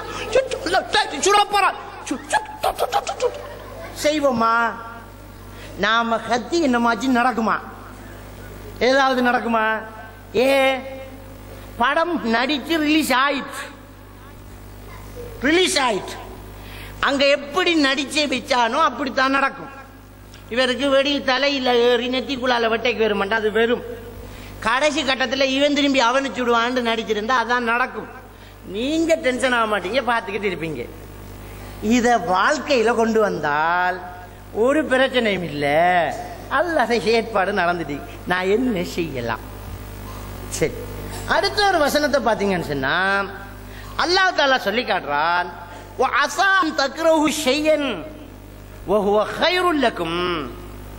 நீங்கள் ஒரு விஷயத்தை விரும்புவீர்கள், நீங்கள் ஒரு விஷயத்தை வெறுப்பீர்கள். நீங்க ஒரு விஷயத்தை கூடாது, இப்படி நடக்கக்கூடாது நமக்கு அப்படி என்று வெறுப்பீர்கள். அதான் உங்களுக்கு நல்லது, உங்களுக்கு தெரிய மாட்டேங்குது. நீங்கள் ஒரு விஷயத்தை விரும்புவீர்கள், அது உங்களுக்கு கெடுதி. வல்லாஹு யஅலமு வ அன்தும் லா தஅலமுன், அல்லாஹ்க்கு தான் தெரியும், உங்களுக்கு தெரியாது அப்படின்னு சொல்றான் அல்லாஹ். இது கலாக்கதரை பற்றி இன்னொரு வடிவான ஒரு விளக்கம். அப்ப அல்லாஹ் என்ன சொல்றான்டா, நீங்க ஒரு விஷயத்தை விரும்புவீங்க, அது உங்களுக்கு நல்லதில்லை, உங்களுக்கு தெரியாது, அல்லாஹ்க்கு தெரியும். பண்ணினா மாமியில மகளைத்தான் பண்ணுவேன் ஒத்த கால நிற்பார். என்ன இங்கதான் பண்ணுவா அப்படின்னு விரும்புவார். அது உங்களுக்கு கெடுதி, உங்களுக்கு தெரியாது, அவனுக்கு தான் தெரியும். விளங்கிட்டா? கல்யாணம் அலைஞ்சு போச்சு, நீங்க வெறுப்பீங்க அப்படின்றீங்க, அதான் உங்களுக்கு நல்லது. இப்ப அந்த கல்யாணம் அலைஞ்சதுதான் உங்களுக்கு நல்லது. என்ன 2 கிழமை 2 மாசம் 3 மாசம் தான் உங்களுக்கு டென்ஷன் இருக்கும். கல்யாணம் அலைஞ்சா அவன் முகம் தான் தெரியுது, அவன் முகம் தான் தெரியுது, அவன் நினைப்பா தான் இருக்குது, அவ விரும்பினதை தான் விரும்ப முடியுது, அவன் ரோட்ல போகணும் போல இருக்குது, அவ பேரையே உச்சரிக்கணும் போல இருக்குது. ஒரு 3 மாசம் அலைவாரு. அலைஞ்சிட்டு இவர் வேற ஒரு ஆளை கல்யாணம் கட்டி நல்லா இருப்பார். அல்லாட ஏற்பாடு என்ன, நீ கல்யாணம் கட்டியிருந்தா 3 மாசத்துக்கு தான் நீ சிரிச்சுக்கிட்டு இருந்திருப்பாய். மரவா கண்டினியூவா A to Z எல்லா நேரம் என்ன ஒரு பிரச்சனைக்கு உருவாட்டண்டான்னு யோசிச்சிருப்பாய். அல்லாஹ்க்கு தானே தெரியும் பிரச்சனை எங்க இருக்கண்டு. அப்ப கல்யாணம்ங்கிற ஒன்றுல நல்லது இருக்கா கெட்டது இருக்கா யாருக்கு தெரியும்? அல்லாஹ் தான். இது அதுக்கு மட்டும் இல்லை, எல்லாத்துலேயும் தான். நீங்க டாக்டர் ஆகணும்னு நினைச்சிருப்பீங்க, அது உங்களுக்கு நல்லது இல்லைங்கிற அல்லாஹ்க்கு தெரியும். நீ டாக்டர் ஆனா உனக்கு என்னமோ கார் கிடைக்கும், பெரிய பெரிய பதவி இருக்கும், அந்தஸ்து இருக்கும், சமூகத்துல பெரிய கௌரவம் இருக்கும் நீ நினைப்ப. அல்லாஹ்வுடைய ஏற்பாடு என்ன, நீ டாக்டர் ஆனா அடுத்தவங்க கிட்னியை திருடுவ, விபச்சாரம் பண்ற சான்ஸ் உனக்கு கிடைக்கும், வீட்டுக்கு லேட்டா தான் போவ, இப்படி எல்லாம் நடந்து கடைசியா நீ ஒரு பெரிய ஒரு பாவியாகி கபூர் குழியில போய் நரகத்துல போய் என்ன செய்ய போற, தங்க போற. வேணாம், உனக்கு அந்த பதவி வேணாம், நீ எக்ஸாம்ல ஃபெயில். அப்ப நாங்க பின்னுக்கு யோசிச்சு பார்த்தோம்னு சொன்னால் அதில் நம்ம என்ன செய்யலாம், ஒரு விஷயத்தை அறிஞ்சிக்கலாம். அல்லாஹ் தஆலா அல் குர்ஆன்ல ஒரு அழகான ஒரு சம்பவத்தை சொல்றான். அதுக்கு முன்னே நான் பார்க்குறோம் என்னன்னு சொன்னால், நாங்கள் ஒரு பயணம் கொண்டு போகிறதுக்கு ஒரு வாகனத்தில் ஸ்டார்ட் பண்ணுறோம். பயணம் கொண்டு போகிறோம், வாகனம் எல்லாம் ரெடி, ஸ்டார்ட் வேற இல்லை. டீசல் பார்க்குறோம், சரி. வீல் எல்லாம் பார்க்குறோம், சரி. ரேடியேட்டர் செக் பண்ணுறோம், எல்லாம் சரி, எல்லாம் கிளியர். பேட்டரி ரைட், அடிச்சா கொழுவுது இல்லை, வர மாட்டேங்குது. இல்லாட்டி வேற ஒரு பிரச்சனை உண்டு, அந்த டிரைவர் வரல. எல்லாம் ரெடி, 7 மணிக்கே கிளம்பணும், வரல. அவன் பிரச்சனை. எப்படி கோபம் வரும்? வண்டிக்கு ஒரு உதை கோல் பண்ணுவோம், எல்லாம் இங்கேஜா இருக்கு. கோலை தூக்கி ஒரு வரி, நமக்கு சனியா எப்பவுமே இப்படித்தான், ஒரு வேலை டைமுக்கு முடிய மாட்டேங்குது, எரிச்சல் ஆகும். அப்போ மகள் பாப்பா டீ அள்ளிக்கொண்டு போ, டீயும் நீயும் அப்படின்றவாரு. வைஃப் என்னங்க ஒரு மாதிரியா, நான் ஏன் பைத்தியமா போடியாங்க அப்படின்றவாரு. எல்லாரோடைய எரிஞ்சு விழுந்து பயங்கர டென்ஷன்ல இருப்பார். 7 மணிக்கு தொடங்கின பயணம் 7 மணிக்கு போக முடியல, 10 மணிக்கு தான் போக முடியுது. அப்ப நம்ம இந்த சம்பவம் இப்படி நடக்கக்கூடாது என்று வெறுக்கிறோம். அல்லாஹ்க்கு தெரியும், நீ போயிருந்தா இப்படி ஆயிருப்ப. நீ 7 மணிக்கே கிளம்பி இருந்தா ரோட்ல போய் ஏறும்போது அங்கிருந்து வார கண்டெய்னர் உண்ட கார்ல விட்டு குடும்பத்தோட காலி. அல்லாஹ் உன்னை காப்பாத்திருக்கான்னு நினை. அப்ப என்ன நடந்தாலும் ஏதோ இதுல ஒரு நலவு இருக்கும், இதுக்கு ஒரு அழகான ஒரு வசனம் தான். அந்த வசனம் சூரத்துல் கஹ்ஃப்ல அல்லாஹ் தஆலா 66ஆம் வசனத்துல இருந்து அப்படியே சொல்லிக்கிட்டு வரான். என்ன வசனம்? உங்களுக்கு எல்லாருக்கும் தெரிஞ்ச ஒரு சம்பவம். ஹில்ர் அலைஹிஸ்ஸலாத்து வஸ்ஸலாம் அவர்களும் மூசா அலைஹிஸ்ஸலாத்து வஸ்ஸலாம் அவர்களும் சந்தித்து ஒரு பயணம் போறாங்க. பயணம் கப்பல்ல தொடங்கி போகுது. மூசா அலைஹிஸ்ஸலாத்து வஸ்ஸலாம் அவர்கள் இயற்கையிலே அநியாயத்தை தட்டி கேட்கிற ஆளு. உங்களுக்கு எல்லாம் தெரிஞ்ச சம்பவம். மிஸ்ர்ல 2 பேர் சண்டை பிடிச்சிட்டு போது ஏன்டா அடிச்சேன்னு இருக்கினாரு, ஆள் காலியா ஆயிடுச்சு. அநியாயத்தை பார்த்துக்க இருக்க மாட்டார். ஆள் காலியானோன்னா அங்க விட்டு இன்னொரு இடத்துக்கு போறாங்க. ஷுவைப் அலைஹிஸ்ஸலாத்து வஸ்ஸலாம் அவருடைய பெண் குழந்தைகள் நேராங்க ஆட்டுக்கு தண்ணி இறைக்கிறதுக்கு கிணத்துக்கு போறாங்க. ஆம்பளைகள் எல்லாம் நின்றுக்கிட்டு இவங்கள விட மாட்டேங்கிறாங்க. சும்மா இந்த மனுஷன் போவனே போய் என்னமா பிரச்சனை, தண்ணி தர மாட்டேன்றாங்க அப்படின்னா இவரு கொண்டு போய் கிணத்துல தண்ணி இறைச்சி ஆட்டுக்கு கொடுக்குறாங்க. அநியாயத்தை பார்த்துட்டு இருக்க மாட்டாங்க. அப்படிப்பட்ட ஒரு ஆளோட யாரு போறாங்க? ஹில்ர் அலைஹிஸ்ஸலாத்து வஸ்ஸலாம் அவங்க போறாங்க. கப்பல்ல பயணம், ஷிப்ல என்ன செய்றாங்க, போறாங்க. இறங்கும் போது கப்பலுக்கு ஒரு ஓட்டையை போட்டுட்டாங்க. கப்பலுக்கு ஓட்டை போடலாமா? கப்பல் தண்ணியில போறது, ஓட்டையை போட்டா தண்ணி ஏறி மூழ்கிற போகுது. ஓட்டையை போட்டோம்னா மூசா நபி தனியாக தட்டி கேட்கிற இயற்கை குணம் உள்ளவர், மத்தாக்கள் மாதிரி எல்லாம் கிடையாது. ஏன் கப்பலுக்கு ஓட்டையை போட்டீங்க, அவ்வளவு பேரே மூழ்கடிக்கிற திட்டமான்னு கேட்டாங்க. ஹில்ர் அலைஹிஸ்ஸலாம் ஏற்கனவே சொல்லி இருந்தாரு, கேள்வி கேட்கக்கூடாது, பேசாம வரணும். நான் பொறுமையா இருப்பேன்றாங்க. இந்த கேள்வி கேட்டோன்னு நான் சொன்னனே கேள்வி கேட்கணும், இது கேட்கவே மாட்டேன்றாங்க. இன்னும் 2 சம்பவம் நடக்குது. கடைசியாக ஹில்ர் அலைஹிஸ்ஸலாத்து வஸ்ஸலாம் அவங்க சொல்றாங்க, அம்ம சஃபீனா, இந்த கப்பல் இருக்குதேப்பா, ஃபகானத் லி மசாகீன் யஅமலூன ஃபில் பஹர், கடல்ல வேலை செய்யக்கூடிய ஒரு சில ஏழையர்கள் சேர்ந்து வாங்கின ஒரு கப்பல். பலர் பார்ட்னர்ஷிப்பாக எடுத்து இந்த கப்பலை வேண்டிக்காங்க. எல்லாருமே தண்ணில ஒரு பெரிய வசதிக்காரனும் இல்லை, பல ஏழைகள் சேர்ந்து எல்லாரும் முதல்லையும் போட்டு ஒரு கப்பலை வேண்டி போட்டாங்க. கடல்ல வேலை செய்யறவங்க அவங்க என்ன வேண்டி இருந்தாலும் ஃபரத்து அன் ஈபா வகான வராஹும் மலிக்குன் யௌகுது குல்ல சஃபீனத்தின் கஸ்பா. இப்போது ஒரு அரசன் இந்த கப்பலை கொள்ளையடித்து கொண்டு போவதற்காக வந்து கொண்டிருக்கிறான். இந்த கப்பலை இவங்களுக்கு காப்பாற்றி கொடுக்க வேண்டும் என்கிறதுக்காக வேண்டித்தான் அதுல ஒரு குறையை ஏற்படுத்தினோம். ஓட்டையை போட்ட கடல்ல கொண்டு போகலாமா கப்பலை? ஓட்ட கப்பலை களவெடுத்து போவானா எவனாச்சும்? நல்லா இருந்தா தானே தூக்கிட்டு போவான். ஸ்டார்ட் ஆனா தானே வண்டியை கள்ளன் எடுத்து போவான். ஸ்டார்ட் வெராட்டி ரிப்பேர் பண்ணிக்கு நிப்பானா? நிக்க மாட்டான். அப்போ உங்கள் கண்ணுக்கு இது அல்லாஹ் உத்தரவு வழங்கி அல்லாஹ் ஏற்பாடு எனக்கு கட்டளை இட்டு நான் செஞ்சேன்னு கடைசியா முடிக்கிறாங்க அந்த வசனத்துல. ஏண்டா இதை வச்சு பாருங்கள், அவுலியாக்கள் அவங்க இஷ்டத்துக்கு என்ன வேணும்னாலும் செய்யலான்றாங்க. கடைசியா என்னலாம் இதெல்லாம் அல்லாஹ் என்ன சொன்னது அப்படின்றது. சரி, இப்ப இதுல இருந்து என்ன விளங்கண்டா, நம்மளோட பார்வைக்கு தெரிகிறது ஒரு பிரச்சனை வந்ததுதான். கப்பலுக்கு ஓட்டைய போட்டான்களா வாப்பா, வண்டிக்கு ஸ்டார்ட் வரலடா வாப்பா, வீடு இடிஞ்சு விழுந்துட்டு, கூரையில தேங்காய் விழுந்துட்டு, தலையில கல் விழுந்துட்டு, ஸ்கூல்ல ஃபெயில் ஆயிட்டோம், கல்யாணம் பிரிஞ்சு போயிட்டு பிள்ளை மௌத்தா போச்சு. நமக்கு தெரிகிறது இந்த பிரச்சனைகள் வெளியில தெரியுது. அல்லாஹ் தஆலா நம்ம எல்லாரையும் விட இரக்கம் உள்ளவன். நம்ம தாய் நம்மளோட இரக்கம் காட்டுறதை விட அல்லாஹ் நம்மகிட்ட இரக்கம் உள்ளவன்.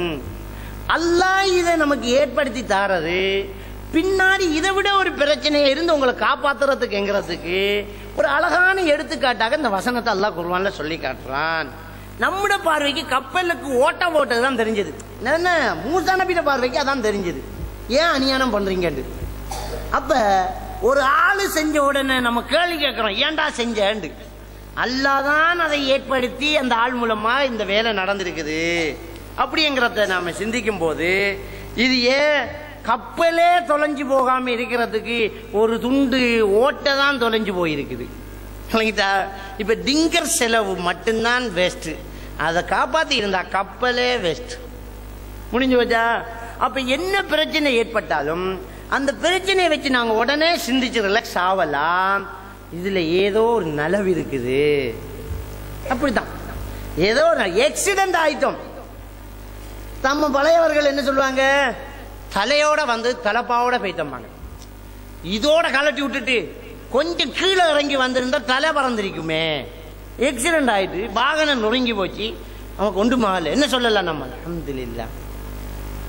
இந்த அடி இன்னொரு இஞ்சி கூட நடந்திருந்தா, இந்த நசி இன்னும் கொஞ்சம் எடுத்திருந்தா, இந்த சீட்டிலேயே மையத்து தான் இருந்துடி காலி. இந்த வாகனம் இந்த பக்கம் சரிந்து விழாம அந்த பக்கம் சரிந்து விழுந்தா மையத்தை எடுக்கிறதுக்கே 3 நாள் ஆயிருக்கும், அவ்வளவு கூலி. அப்ப அதை சிந்திச்சு பார்த்தோம்டா, ஒரு ரத்தம் ஓடுற காயத்திலேயே அல்ஹம்துலில்லாஹ் என்று எழும்புற ஒரு தெம்பு நமக்கு வந்துடும். ரத்தம் ஓடும் அல்ஹம்துலில்லாஹ்னு சொல்லலாம். விளங்கிட்டா? அப்ப இதை இந்த வசனத்தின் மூலமாக அல்லாஹ் தஆலா நமக்கு என்ன செய்யறான் சொல்லி காட்டுறான். அடுத்தது பார்த்தோம்னு சொன்னா அல்லாஹ் தஆலா சொல்லி காட்டுறான், அல்லதீன ஆமனு வத்தத்மஇன்னு குலூபுஹும் பிதிக்ரில்லாஹ். ஈமான் கொண்டு அல்லாஹ்வை ஈமான் கொண்டவர்களுக்கு அவர்களுக்கு அல்லாஹ்வுடைய நினைவை கொண்டும் அவர்களுடைய உள்ளங்கள் அமைதி பெறுகிறதுங்கிறான். இப்ப பாருங்க, ஈமான் கொள்ற விஷயத்துல கலா கதிர் ஒரு முக்கியமான இடத்தை அடையுது. ஈமான் கொள்றதுல கலா கதிர் ஒரு முக்கியமான இடத்தை அடையுது. கலா கதிரை நாங்க சரியா ஈமான் கொண்டுட்டோம்னு சொன்னால் நம்முடைய உள்ளம் நிம்மதி அடைய தொடங்குது. அதுல பிதிக்கிறில்லா அல்லாஹ்வுடைய திக்ரை கொண்டு உள்ளம் நிம்மதி அடையுது என்றால் என்ன? ராத்திபா வியாழக்கிழமை எல்லாருமா சேர்ந்து செய்யற ராத்திபா அல்லாஹ்ட திக்ரண்டா அல்லாஹு அல்லாஹு, அதுல நிம்மதியா? அதுலயும் இல்லை. அல்லாஹ்வை திக்ர், அல்லாஹ்வுடைய படைப்பினங்களை சிந்திக்கலாம், அல்லாஹ்வுடைய இரக்கத்தை சிந்திக்கலாம். அல்லாஹ் இதை அவன் ஏட்டிலே முற்படுத்தி விட்டான், நமக்கு தான் புரிய மாட்டேங்குது என்று சிந்திக்கலாம். எனவே அல்லாஹ்வுடைய இந்த கட்டளைகளை, அல்லாஹ்வுடைய இந்த ஏற்பாடுகளை, அல்லாஹ்வுடைய நிர்ணயிப்புகளை நாங்க சிந்திக்கும் போது நமக்கு நிம்மதி உள்ளத்துக்கு ஏற்படுகிறது. ஓமன் அஅரத அன் திக்ரி, யார் என்னை நினைப்பதை புறக்கணித்து விட்டானோ, என்ன நினைக்கிறத புறக்கணிக்கிறேன். கப்பலுக்கு ஓட்ட போட்ட உடனே நம்மளை கப்பலையே காப்பாத்துறதுக்கு அல்லாஹ்வா அனுப்பி வச்ச ஒரு ஆளு தான் அந்த ஓட்டையை போட்டிக்கான். என்னமோ இதுல ஒரு நல்லது நடக்க போகுது, நமக்கு வீட்டுல திருட்டு போச்சு, ஏதோ ஒரு நல்லது நடக்க போகுது, செஞ்சோமா இல்லையா? அப்ப இதுல ஒரு நல்லது இருக்க போகுது அப்படி என்று நாங்க நினைக்காம அல்லாஹ்வை மறந்துட்டோம் என்று சொன்னால் ஃபைன்னலஹு மஈஷத்தல் லன்கா, அவருக்கு ஒரு நெருக்கடியான வாழ்க்கை தான் ஏற்படும். இதுக்காதா பின்ன ஒரே அதே நினைச்சிட்டு இருந்தா நெருக்கடியான வாழ்க்கை. கடை எரிஞ்சு போச்சு, கடை வத்தி போச்சு, கேள்விப்படுறோம், எல்லாம் போச்சு. யாராரு எவ்வளவு தரணுங்கிற கணக்கு புத்தகம் சேர்ந்து பத்தி போச்சு. யாராவது கொண்டு வந்து தந்தா தான், கொடுக்க வேண்டியதெல்லாம் தலைக்கு மேல பாரமா போச்சு. அவன் கணக்கு புத்தகம் 10 அல்ல, அதை வச்சுக்கிறான், அவன் கேட்க போறான். கடை பத்தி போச்சு, நடு ரோட்ல நிக்க வைப்பேன். இப்ப நம்முடைய தலையில என்ன பிரச்சனை? மெயின் சுவிட்சை ஓஃப் பண்ணிருக்கலாம், பியூஸை கலட்டி இருக்கலாம். எப்பவுமே கடை பூட்டும் போது நான் இருக்கிறது தான், இன்றைக்கு பொடிய மாற பூட்ட சொல்லிட்டேன். இப்படியே தலையில் அடிச்சு இதே யோசிச்சு இப்படியே சொல்லியிருப்பான். சாப்பிட மாட்டான், பசிக்க மாட்டான், டென்ஷன் ஆகுவான், ஒலிக்க தொடங்குவான், களவு பண்ண தொடங்குவான், பிரச்சனை உண்டாகும். மஈஷத்தல்லான் நெருக்கடியான வாழ்க்கை.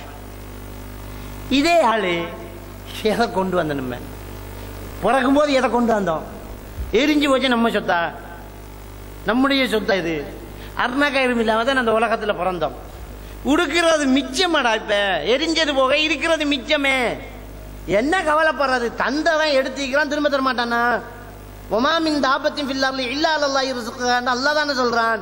உலகத்தில் உள்ள ஒவ்வொரு உசுருக்கும் நெளியக்கூடிய ஒவ்வொரு பொருளுக்கும் ரிஸ்க்கு பொறுப்பு ஆண்டவன் எடுத்திருக்கிறான். நம்மகிட்ட வசதியா இருக்குது, அல்லாஹ் நாடலாடி திங்க முடியுமா? சீனி ஃபேக்டரியே வச்சுட்டு இருப்பாரு. சுகர் உங்களுக்கு சீனி போடாம தான் பிளேண்டி அடிக்கணும்ன்றான் டாக்டர். மூட மூடையா இவர் தான் ஏற்றுமதி செய்வாரு. சீனி போடாம கொஞ்சம் சாயம் தாமான்னு கேட்டு அடிப்பார். முடிச்சு. கையில இருக்கிறத திங்க முடியாது. அது மாதிரி கையில இருக்காம இருக்கும், வலிய வந்து ஒரு விருந்து கிடைக்கும். வலிய வந்து என்ன செய்யும்? ஒரு விருந்து கிடைக்கும். அப்ப அல்லாஹ் ரிஸ்க் பொறுப்பை எடுத்துட்டான். நாம என்ன செய்ய முடியாது? ஒண்ணுமே செய்ய முடியாது. அப்ப யாரு இந்த அல்லாஹ்வுடைய திக்ர நினைவை மறந்து வாழ்றாங்களோ அவங்களுக்கு நெருக்கடியான வாழ்க்கை. அல்லாஹ்வை யாரு நினைக்கிறாங்களோ அவங்களுக்கு மனசுக்கு நிம்மதி. கல்லா கதிர நாங்க ஈமான் கொண்டால் மனசுக்கு நிம்மதி கிடைக்கும். அடுத்த ஒரு வசனத்தை பாருங்க. அல்லாஹ் தஆலா என்ன சொல்றான்னு சொன்னா, மா அஸாப மின் முஸீபத்தின் இல்லா பிஇذنில்லாஹ். என்ன ஒரு பிரச்சனை ஏற்பட்டாலும் அது அல்லாஹ்வோட உத்தரவு கொண்டுதான் நடக்குது. இது அடிப்படையா நம்ம தெரிஞ்சு வச்சுக்கிட்டு இருந்தா ஒரு பிரச்சனையும் கிடையாது. அல்லாஹ் குர்ஆன்ல என்ன சொல்றான்? மா அஸாப மின் முஸீபத்தின் இல்லா பிஇذنில்லாஹ். என்ன பிரச்சனை உங்களுக்கு ஏற்பட்டாலும் இது அல்லாஹ்வோட உத்தரவால அல்லாஹ்வா ஏற்பாடு செஞ்சதுதான் நடக்குது. ஒமையோமின் பில்லா, இது சேர்த்துக்கிட்டு அல்லாஹ்வை யாரு ஈமான் கொள்றானோ, அல்லாஹ்வை ஈமான் கொள்றானோ, அல்லாஹ் இருக்கான்னு நம்புறதா மட்டுமா? அல்லாஹ் தான் இந்த உலகத்துல எல்லாத்தையுமே ஏற்பாடு செய்யறான். ஒரு பழுத்த இலை விழுறாங்க, அல்லாஹ்வோட ஏற்பாடு தான். அப்ப ஒமையோமின் பில்லா, யாரு அல்லாஹ்வை ஈமான் கொள்றாரோ யஹ்தி கல்பஹு, அவர் உள்ளத்தை அல்லாஹ் தஆலா என்ன செய்றான்? விசாலமாக்கி கொடுக்கிறான். அவர் உள்ளத்தை வழிகாட்டி திறந்து விடுகின்றான். வல்லாஹு பிகுல்லி ஷைஇன் அலீம், அல்லாஹ் எல்லா விடயத்தையும் நன்கு அறிந்தவன் அப்படின்னு சொல்லி அல்லாஹ் தஆலா சொல்லி காட்டுறான். அப்ப இந்த கலா கதிர நாங்க ஈமான் கொண்டால் அதுல இருக்கக்கூடிய ஒரு விடயம்தான் என்ன பிரச்சனையா இருந்தாலும் அல்லாஹ் ஏற்பாடு செஞ்சது. நான் கேட்கிறேன், ஒரு குழந்தை பிறக்குது, பிறக்கும் போதே அந்த குழந்தைக்கு கண்ணு தெரியல. ஒரு குழந்தை பிறக்குது, பிறக்கும் போதே கண்ணு தெரியல. நமக்கு மனசுக்கு தாங்கலாமா? நமக்கு தாங்க முடியல. என்ன செய்யறோம்? இந்த புள்ள என்ன பாவம் பண்ணிச்சு அப்படின்னு கேட்கிறோம். இந்த கேள்வியால நாங்க அல்லாஹ்வை திட்டுறோம். சின்ன குழந்தை பிறக்கும் போதே எய்ட்ஸோட பிறக்குது, பிறக்கும் போது சூம்பி போன கை, மூளை வளர்ச்சி குறைந்த குழந்தை. சரி, அடுத்த பிள்ளைய பார்த்தா அதுவும் அப்படித்தான் இருக்குது. நமக்கு உடம்பு சரியில்லை, குடும்பத்தில் எல்லாரும் நல்லா இருக்கிறாங்க, எனக்கு மட்டும் வழங்க மாட்டேன், நடக்க மாட்டேன், முடியல. 25 வயசாவது யூரின் பாஸ் பண்றா யாராவது தூக்கிட்டு போகணுமே. அல்லாஹ் கண்ணு இல்லையா? இதெல்லாம் நம்ம கிட்ட வார வார்த்தை. அல்லாஹ்வை ஈமான் கொண்ட ஒருத்தர் இது அல்லாஹ் ஏற்பாடு செஞ்சிருக்கிறான்.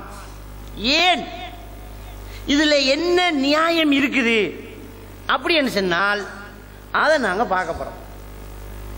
முஸ்லிம் கிரந்தத்தில் பதிவாக இருக்கக்கூடிய ஒரு ஹதீஸ், நபிகள் நாயகம் ஸல்லல்லாஹு அலைஹி வஸல்லம் அவங்க சொல்லி காட்டுறாங்க, அஜபன் லி அம்ரில் முஃமின், ஒரு மூமினுடைய விடயம் ரொம்ப ஆச்சரியமானது.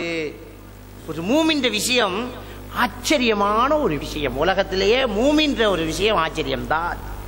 இன்ன அம்ரஹு குல்லஹு கைர், ஒரு மூமினுடைய சகலதும் அவனுக்கு நல்லதுதான். மூமினுக்கு என்ன நடந்தாலும், தலையில அடி விழுந்தாலும் நல்லதுதான், ஜெயில கொண்டை போட்டாலும் நல்லதுதான், கத்தியால குத்தி போட்டு போனாலும் நல்லதுதான், குழுவாட்டு பயங்கரவாதிகள் குடும்பத்தோட ஊரோட கிராமத்தோட அறுத்துப்பட்டு போனாலும்.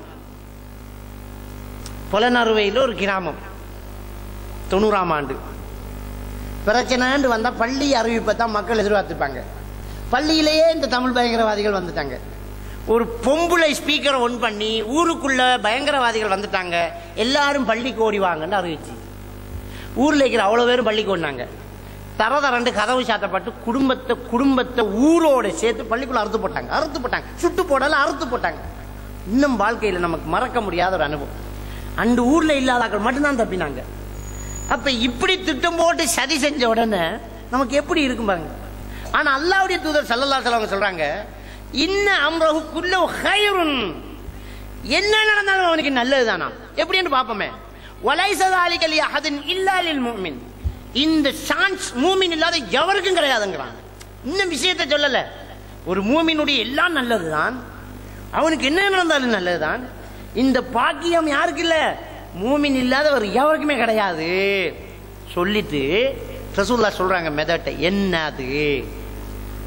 இன் அஸாபத்துஹு ஸர்ரா ஷக்கர், ஒரு மனுஷனுக்கு ஒரு சந்தோஷமான ஒரு நிகழ்ச்சி நடந்துட்டால், எக்ஸாம்ல பாசி, ஒரு குழந்தை பிறந்திருக்குது, ஒரு பரிசு கிடைச்சிருக்குது, ஒரு வியாபாரம் நல்லா நடந்திருக்குது, குடும்பத்தில் சந்தோஷமா இருக்குது, ஏதோ ஒரு நல்லது மனசுக்கு ஒரு சந்தோஷம் ஒரு ஆளுக்கு ஏற்பட்டால் ஷக்கர, அல்லாஹ்க்கு நன்றி செலுத்துவான்.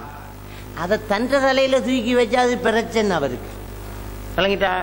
இப்ப விவசாயம் பண்றவன் விவசாயம் பண்ணி நல்ல விளைச்சல், நல்ல லாபம், ஜெம் பிசினஸ் பண்றான், நல்ல லாபம், கடல் வியாபாரம் பண்றான். அந்த மாதிரி மீன் கரவலையில இந்த மாதிரி 15 லட்சத்துக்கு ஒரு 3 மணி நேரத்துக்குள்ள உழைச்சாச்சு. அவரு என்ன சொல்ல தெரியுமா? நமக்கு எப்படி போடணுங்கிற மெத்தட் தெரியும், நம்ம யாரும் பாலாட்டையில் அப்படின்னு. அவரை பிடிக்கல. சார் சார் இதனுடைய ரகசியத்தை கொஞ்சம் சொல்ல முடியுமா? பேட்டியாளர்கள்லாம் வந்து மைக்க, சார் எப்படி சார் நீங்க எப்படி?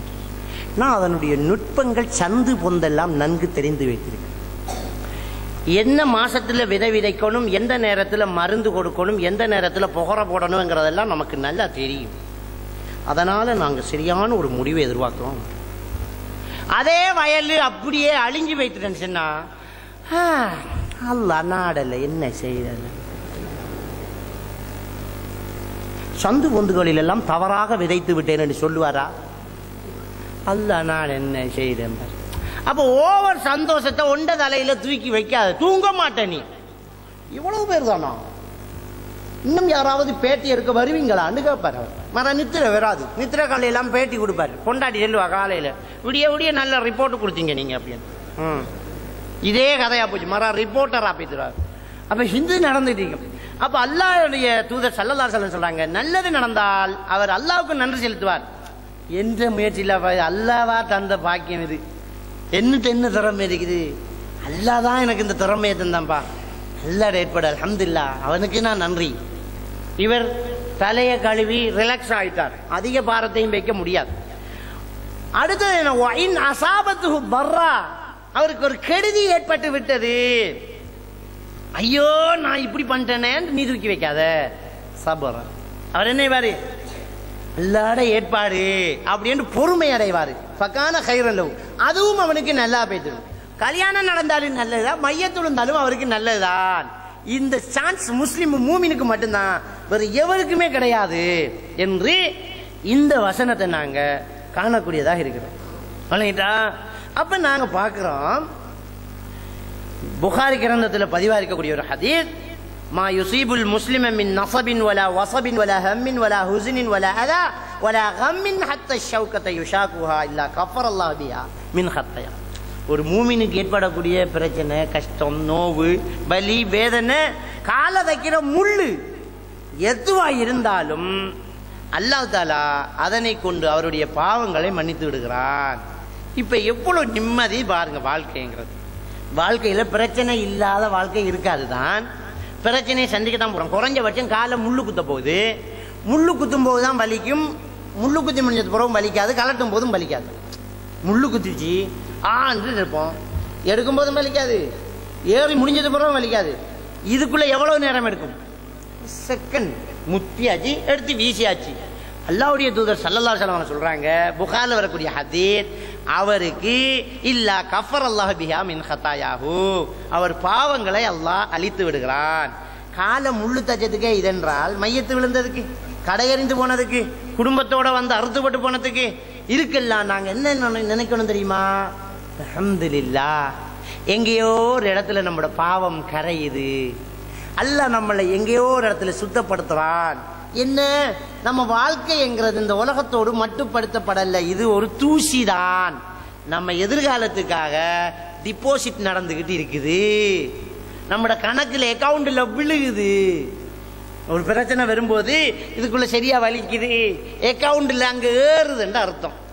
வழங்கிட்டா கழுத்துக்கு பிடிச்சிட்டு மௌத்தா போயிட்டு இடுப்பு வலி, காலை கலட்ட போறாங்க, தலைவலி, வீடு உடைஞ்சு போச்சு, கல்யாணம் ஃபெயிலியர் ஆயிட்டு, அக்கவுண்ட்ல கணக்கு ஏறுது, பாவம் அழியுது, டிபாசிட் நடக்குது. இப்ப ஒரே டைம்ல ரெண்டு விஷயம் நடக்குது. துன்பம் நடக்கும், சந்தோஷம் வெளிவரும். ஒரு மூமினுக்கு என்ன நடக்கும்? துன்பம் வரும். அதை பார்க்கிற விதம் வித்தியாசம், மூமினுடைய விதம் வித்தியாசம், உன்னுடைய பார்வை வித்தியாசம். அதான் அல் குர்ஆன் சொல்லுது, நிம்மதியான வாழ்க்கைக்கு இங்க வாங்க சாரம் ஐடியா. நிம்மதியான வாழ்க்கை ஒரே காரியம் ரெண்டு பேருக்கு நடக்கும். ஒரு காவிருக்கு நடக்கும், காவிருக்கும் மிதிவெடியில கால் பறக்கும். அவன் அதையே நினைச்சு கடவுளே உனக்கு கண்ணு இல்லையாடா அப்படின்றான், பாடுவான். கடவுளை எல்லாம் பிடிச்சி தண்டிக்கணும்னு பாடலாம், பாட்டுல அவனுக்கு ஊட்டணும், அப்ப நான் கேள்வி வைக்கணும்பா. கடவுளை தண்டிக்க என்ன வழி என்று பாடுறான், கண்ணு இல்லையாடா அவனை கண்டுருவான், கருப்பு சாமியம்பான், திட்டுவான். அப்போ ஒரு காவிருக்கு கால் போகும், கடவுளே கண்ணு இல்லையாமா. ஒரு மூமினுக்கு கால் போகும், அல்ஹம்துலில்லாஹ், இதுக்கு என்ன கூலி தரப்போறாயிரா ரப்பு, எனக்கு என்ன பாக்கியத்தை தரப்போறாயிரா நாயனே, அல்ஹம்துலில்லாஹ். இப்ப என்ன, ஒரே விஷயம் ஒரே ஆளுக்கு நடக்குது. துன்பத்தில் சந்தோஷம், கண்ணு கலங்கத்தான் செய்யுது, கொஞ்சம் துன்பம் இருக்கத்தான் போயுது, அந்த துன்பத்தோடு ஒரு இன்பம் வந்துடும். அல்ஹம்துலில்லாஹ். நபிகள் நாயகம் ஸல்லல்லாஹு அலைஹி வஸல்லம் அவர்கள்கிட்ட ஒரு செய்தி வருது. மகள் தூது அனுப்புறாங்க, எங்க வாப்பா கிட்ட சொல்லுங்க, பிள்ளை ரொம்ப வருத்தமா இருக்குது, துடிக்குது குழந்தை, தொண்டை குழியில உயிர் நிக்குது, வர சொல்லுங்க அப்படின்றாங்க. சஹாபாக்கள் வந்து ரசூலுல்லாஹி சொல்றாங்க, மகள் வர சொன்னாங்க, சலாம் சொல்ல சொன்னாங்க, வர சொல்றாங்க. இவர் போக மாட்டேங்கிறார். அதாவது தாங்க முடியாதுதான், குழந்தை உயிருக்காக போற அறத்தை தாங்க முடியாது. சொல்லுங்க என் மகளுக்கிட்ட, கொடுத்தவனுக்கு எடுக்கும் உரிமை உண்டு சொல்லுங்கன்றாங்க. தந்தவனுக்கு எடுக்கிற உரிமையும் இருக்குத்தானே. மௌத்தா போனா நம்ம பிள்ளைகள் என்ன மொத்தமா போகுதுன்னு அர்த்தமா? இல்ல, சேஃப்டியா இருக்குது. இன்னா இலைஹி ராஜிஊன், நாங்களும் போய் சந்திக்க போறோம், நாங்களும் என்ன போறோம், இன்னா இலைஹி ராஜிஊன், அதான் அர்த்தம், நாங்களும் போய் சந்திக்க போறோம். இப்போ போய் இருக்குது, ஒரு பாதுகாப்பான ஒரு இடத்துல இருக்குது. அமெரிக்காவுக்கு போனேன், சிங்கப்பூருக்கு போனேன், யூகேக்கு போன பிள்ளை வெளிநாட்டில் இருக்கான்னு சந்தோஷமா இருக்க முடியுதா இல்லையா? மௌத்தா போன பிள்ளை மறுமையில போய் இருக்குது, நாங்களும் போய் மீட் பண்ணலாம். என்ன பிரச்சனை? அப்ப வந்து பார்க்கலாம். அல்லாஹ் ஒரு ஆளுக்கு கொடுக்கிற பிரச்சனையை வச்சு, கஷ்டத்தை வச்சு, அவர் அதையே சந்தோஷமா நினைக்கக்கூடிய ஒரு சந்தர்ப்பம் இருக்குது அப்படிங்கிறத நாங்க பார்க்கலாம். அடுத்தது பாருங்க, அலா இன்ன அவுலியா அல்லாஹி லா ஹவுஃபுன் அலைஹிம் வலா ஹும் யஹ்ஸனூன். அல்லாஹ் குர்ஆன்ல சொல்றான், உண்மையான இறை விசுவாசிகள், அல்லாஹ்வை உண்மையாக நேசிக்கக்கூடியவர்கள், அவர்களுக்கு லா ஹவுஃபுன் அலைஹிம், அவர்களுக்கு பயம் இருக்காது, வலா ஹும் யஹ்ஸனூன், அவர்கள் கவலைப்பட மாட்டார்கள் அப்படின்னு அல்லாஹ் சொல்லி காட்டுறான். அதே மாதிரி அல்லாஹ் தஆலா என்ன சொல்றான், வலா தஹினு வலா தஹ்ஸனு வஅன்துமுல் அஅலவுன இன் குன்தும் முஃமினீன். தைரியம் இழந்து விடாதீர்கள், பலகீனப்பட்டு விடாதீர்கள், கவலைப்பட்டு விடாதீர்கள். நீங்கள் உண்மையான விசுவாசியாக என்றால் நீங்கள் தான் வெற்றியாளர்கள். உங்க காலத்து அவன் வெட்டி போட்டு போனாலும் சரி, விசுவாசி நீங்களா ஷஹீதாகி வெற்றி அடைந்துட்டீங்க. அப்போ ஒரு உண்மையான ஒரு விசுவாசிக்கு பயமும் இருக்காது, கவலையும் இருக்காது என்று அல்லாஹ் சொல்றான். நாம் உண்மையான விசுவாசி தானே, பயமும் கவலையும் இருக்கக்கூடாது. இப்ப பாருங்க, ஒரு பயம், ஒரு ஆளுக்கு ஒரு பயம் எப்ப வரும்? ஒரு ஆளுக்கு ஒரு பயம் எப்ப வரும்? எதை நினைச்சு பயம் பெறும்? எதிர்காலத்தை நினைச்சாதான் நமக்கு பயம் பெறும். விளங்கிட்டா? எதிர்காலத்தை நாங்க எப்ப கையில பிடிச்சிட்டோமோ அப்ப நாங்க பயப்பட போறோம், எப்படி சமாளிக்க போறனோ, எப்படி இதை முன்னேற்க போறனோ. எதிர்காலத்தை நாங்க பிடிச்சுக்கிட்டோம் கையில, விட மாட்டேங்கிறோம். ஒரே பயமா இருக்குது. எப்படி சாதிக்க போறேன், எப்படி முகம் கொடுக்க போறேன், அந்த ஜொப்பை நான் எப்படி செய்வேன், எப்படி கஸ்டமரை சந்திப்பேன், எப்படி நான் குடும்ப வாழ்க்கை நடத்த போறேன், எப்படி பிள்ளைகளை கரை சேர்க்க போறேன், இந்த குழந்தைகளை படிச்சு முடிக்க வைக்கலாமா, இந்த ஜொப்பை நான் செஞ்சிடலாமா, எப்படி எதிர்காலத்தை சமாளிக்க போறேன் ஒரே பயமா இருக்கும். எதிர்காலத்தை நினைச்சா பயம். வாழ்க்கையில் எதிர்காலத்தை கையால பிடிச்சிட்டாரு. அடுத்தது என்ன, இவருக்கு கவலை வருது. எப்ப கவலை வருது, நிகழ்காலத்தை எப்ப பிடிச்சிட்டாரோ அப்ப கவலை வரும். பாருங்க, எதிர்காலத்துல பயம் வரும், நிகழ்காலத்துல கவலை வரும், இறந்த காலத்துல கவலை வரும். நடந்து முடிஞ்சத நினைச்சா ஒரே ஃபீல் பண்ணும் நம்ம கவலை. நான் அப்படி பேசிருக்க கூடாது. இப்ப என்ன இது கவலை, நான் போயிருக்க கூடாது. அப்ப இறந்த காலத்தை நினைச்சு நினைச்சு நினைச்சு கவலை, அதை ஒரு கையால பிடிச்சுக்கிட்டாரு. இறந்த காலத்தை நினைச்சு நினைச்சு வலது கையால அதை பிடிச்சிட்டாரு. எதிர்காலத்தை நினைச்சு நினைச்சு பயம், அதை இடது கையால பிடிச்சிட்டாரு. இருக்கிற ரெண்டு கையாலையும் என்ன செஞ்சிட்டாரு, கவலையையும் பயத்தையும் இருக்காரு. இறந்த காலத்தை நினைச்சு கவலைப்படுறாரு, எதிர்காலத்தை நினைச்சு பயப்படுறாரு. ரெண்டுமே நிகழ்காலத்துல நடக்க போகுது. போயிட்டு இறந்த காலத்தை நினைச்ச கவலையும் எதிர்காலத்தை நினைத்த பயமும் நிகழ்காலத்துல தான் நடக்குது. சோ நம்முடைய நிகழ்காலம் பயத்துக்கும் கவலைக்கும் பங்கு வைக்கப்பட்டு பிரயோசனமற்றதாகவே கழிக்கப்படுது. இதுதான் ஸ்ட்ரெஸ். இப்ப அல்லாஹ்வுடைய வசனத்தை பாருங்க. அலா இன்ன அவுலியா அல்லாஹ், உண்மையான இறை விசுவாசிகள், லா ஹவுஃபுன் அலைஹிம், அவர்கள் பயப்பட மாட்டார்கள். எதிர்காலத்தை நினைச்சு நோ டென்ஷன், ஒரு பயமும் இல்லை. என்ன நடக்கணுமோ அது அல்லாஹ் நிர்ணயிச்சுட்டான், நடக்கத்தான் போகுது. விலை ஏறிட்டு, விலை ஏறிட்டு, பெட்ரோலுக்கு விலை கூடிட்டு, போற போக்குல எங்க போய் விழ போகுதோ நின்றா, நீதான் விழ போற, நீதான் என்ன செய்ய போறாய். எதிர்காலத்தை நினைச்சு நீ ஃபீல் பண்ற, ஐயோ என்ன செய்ய போறோமோங்கிற.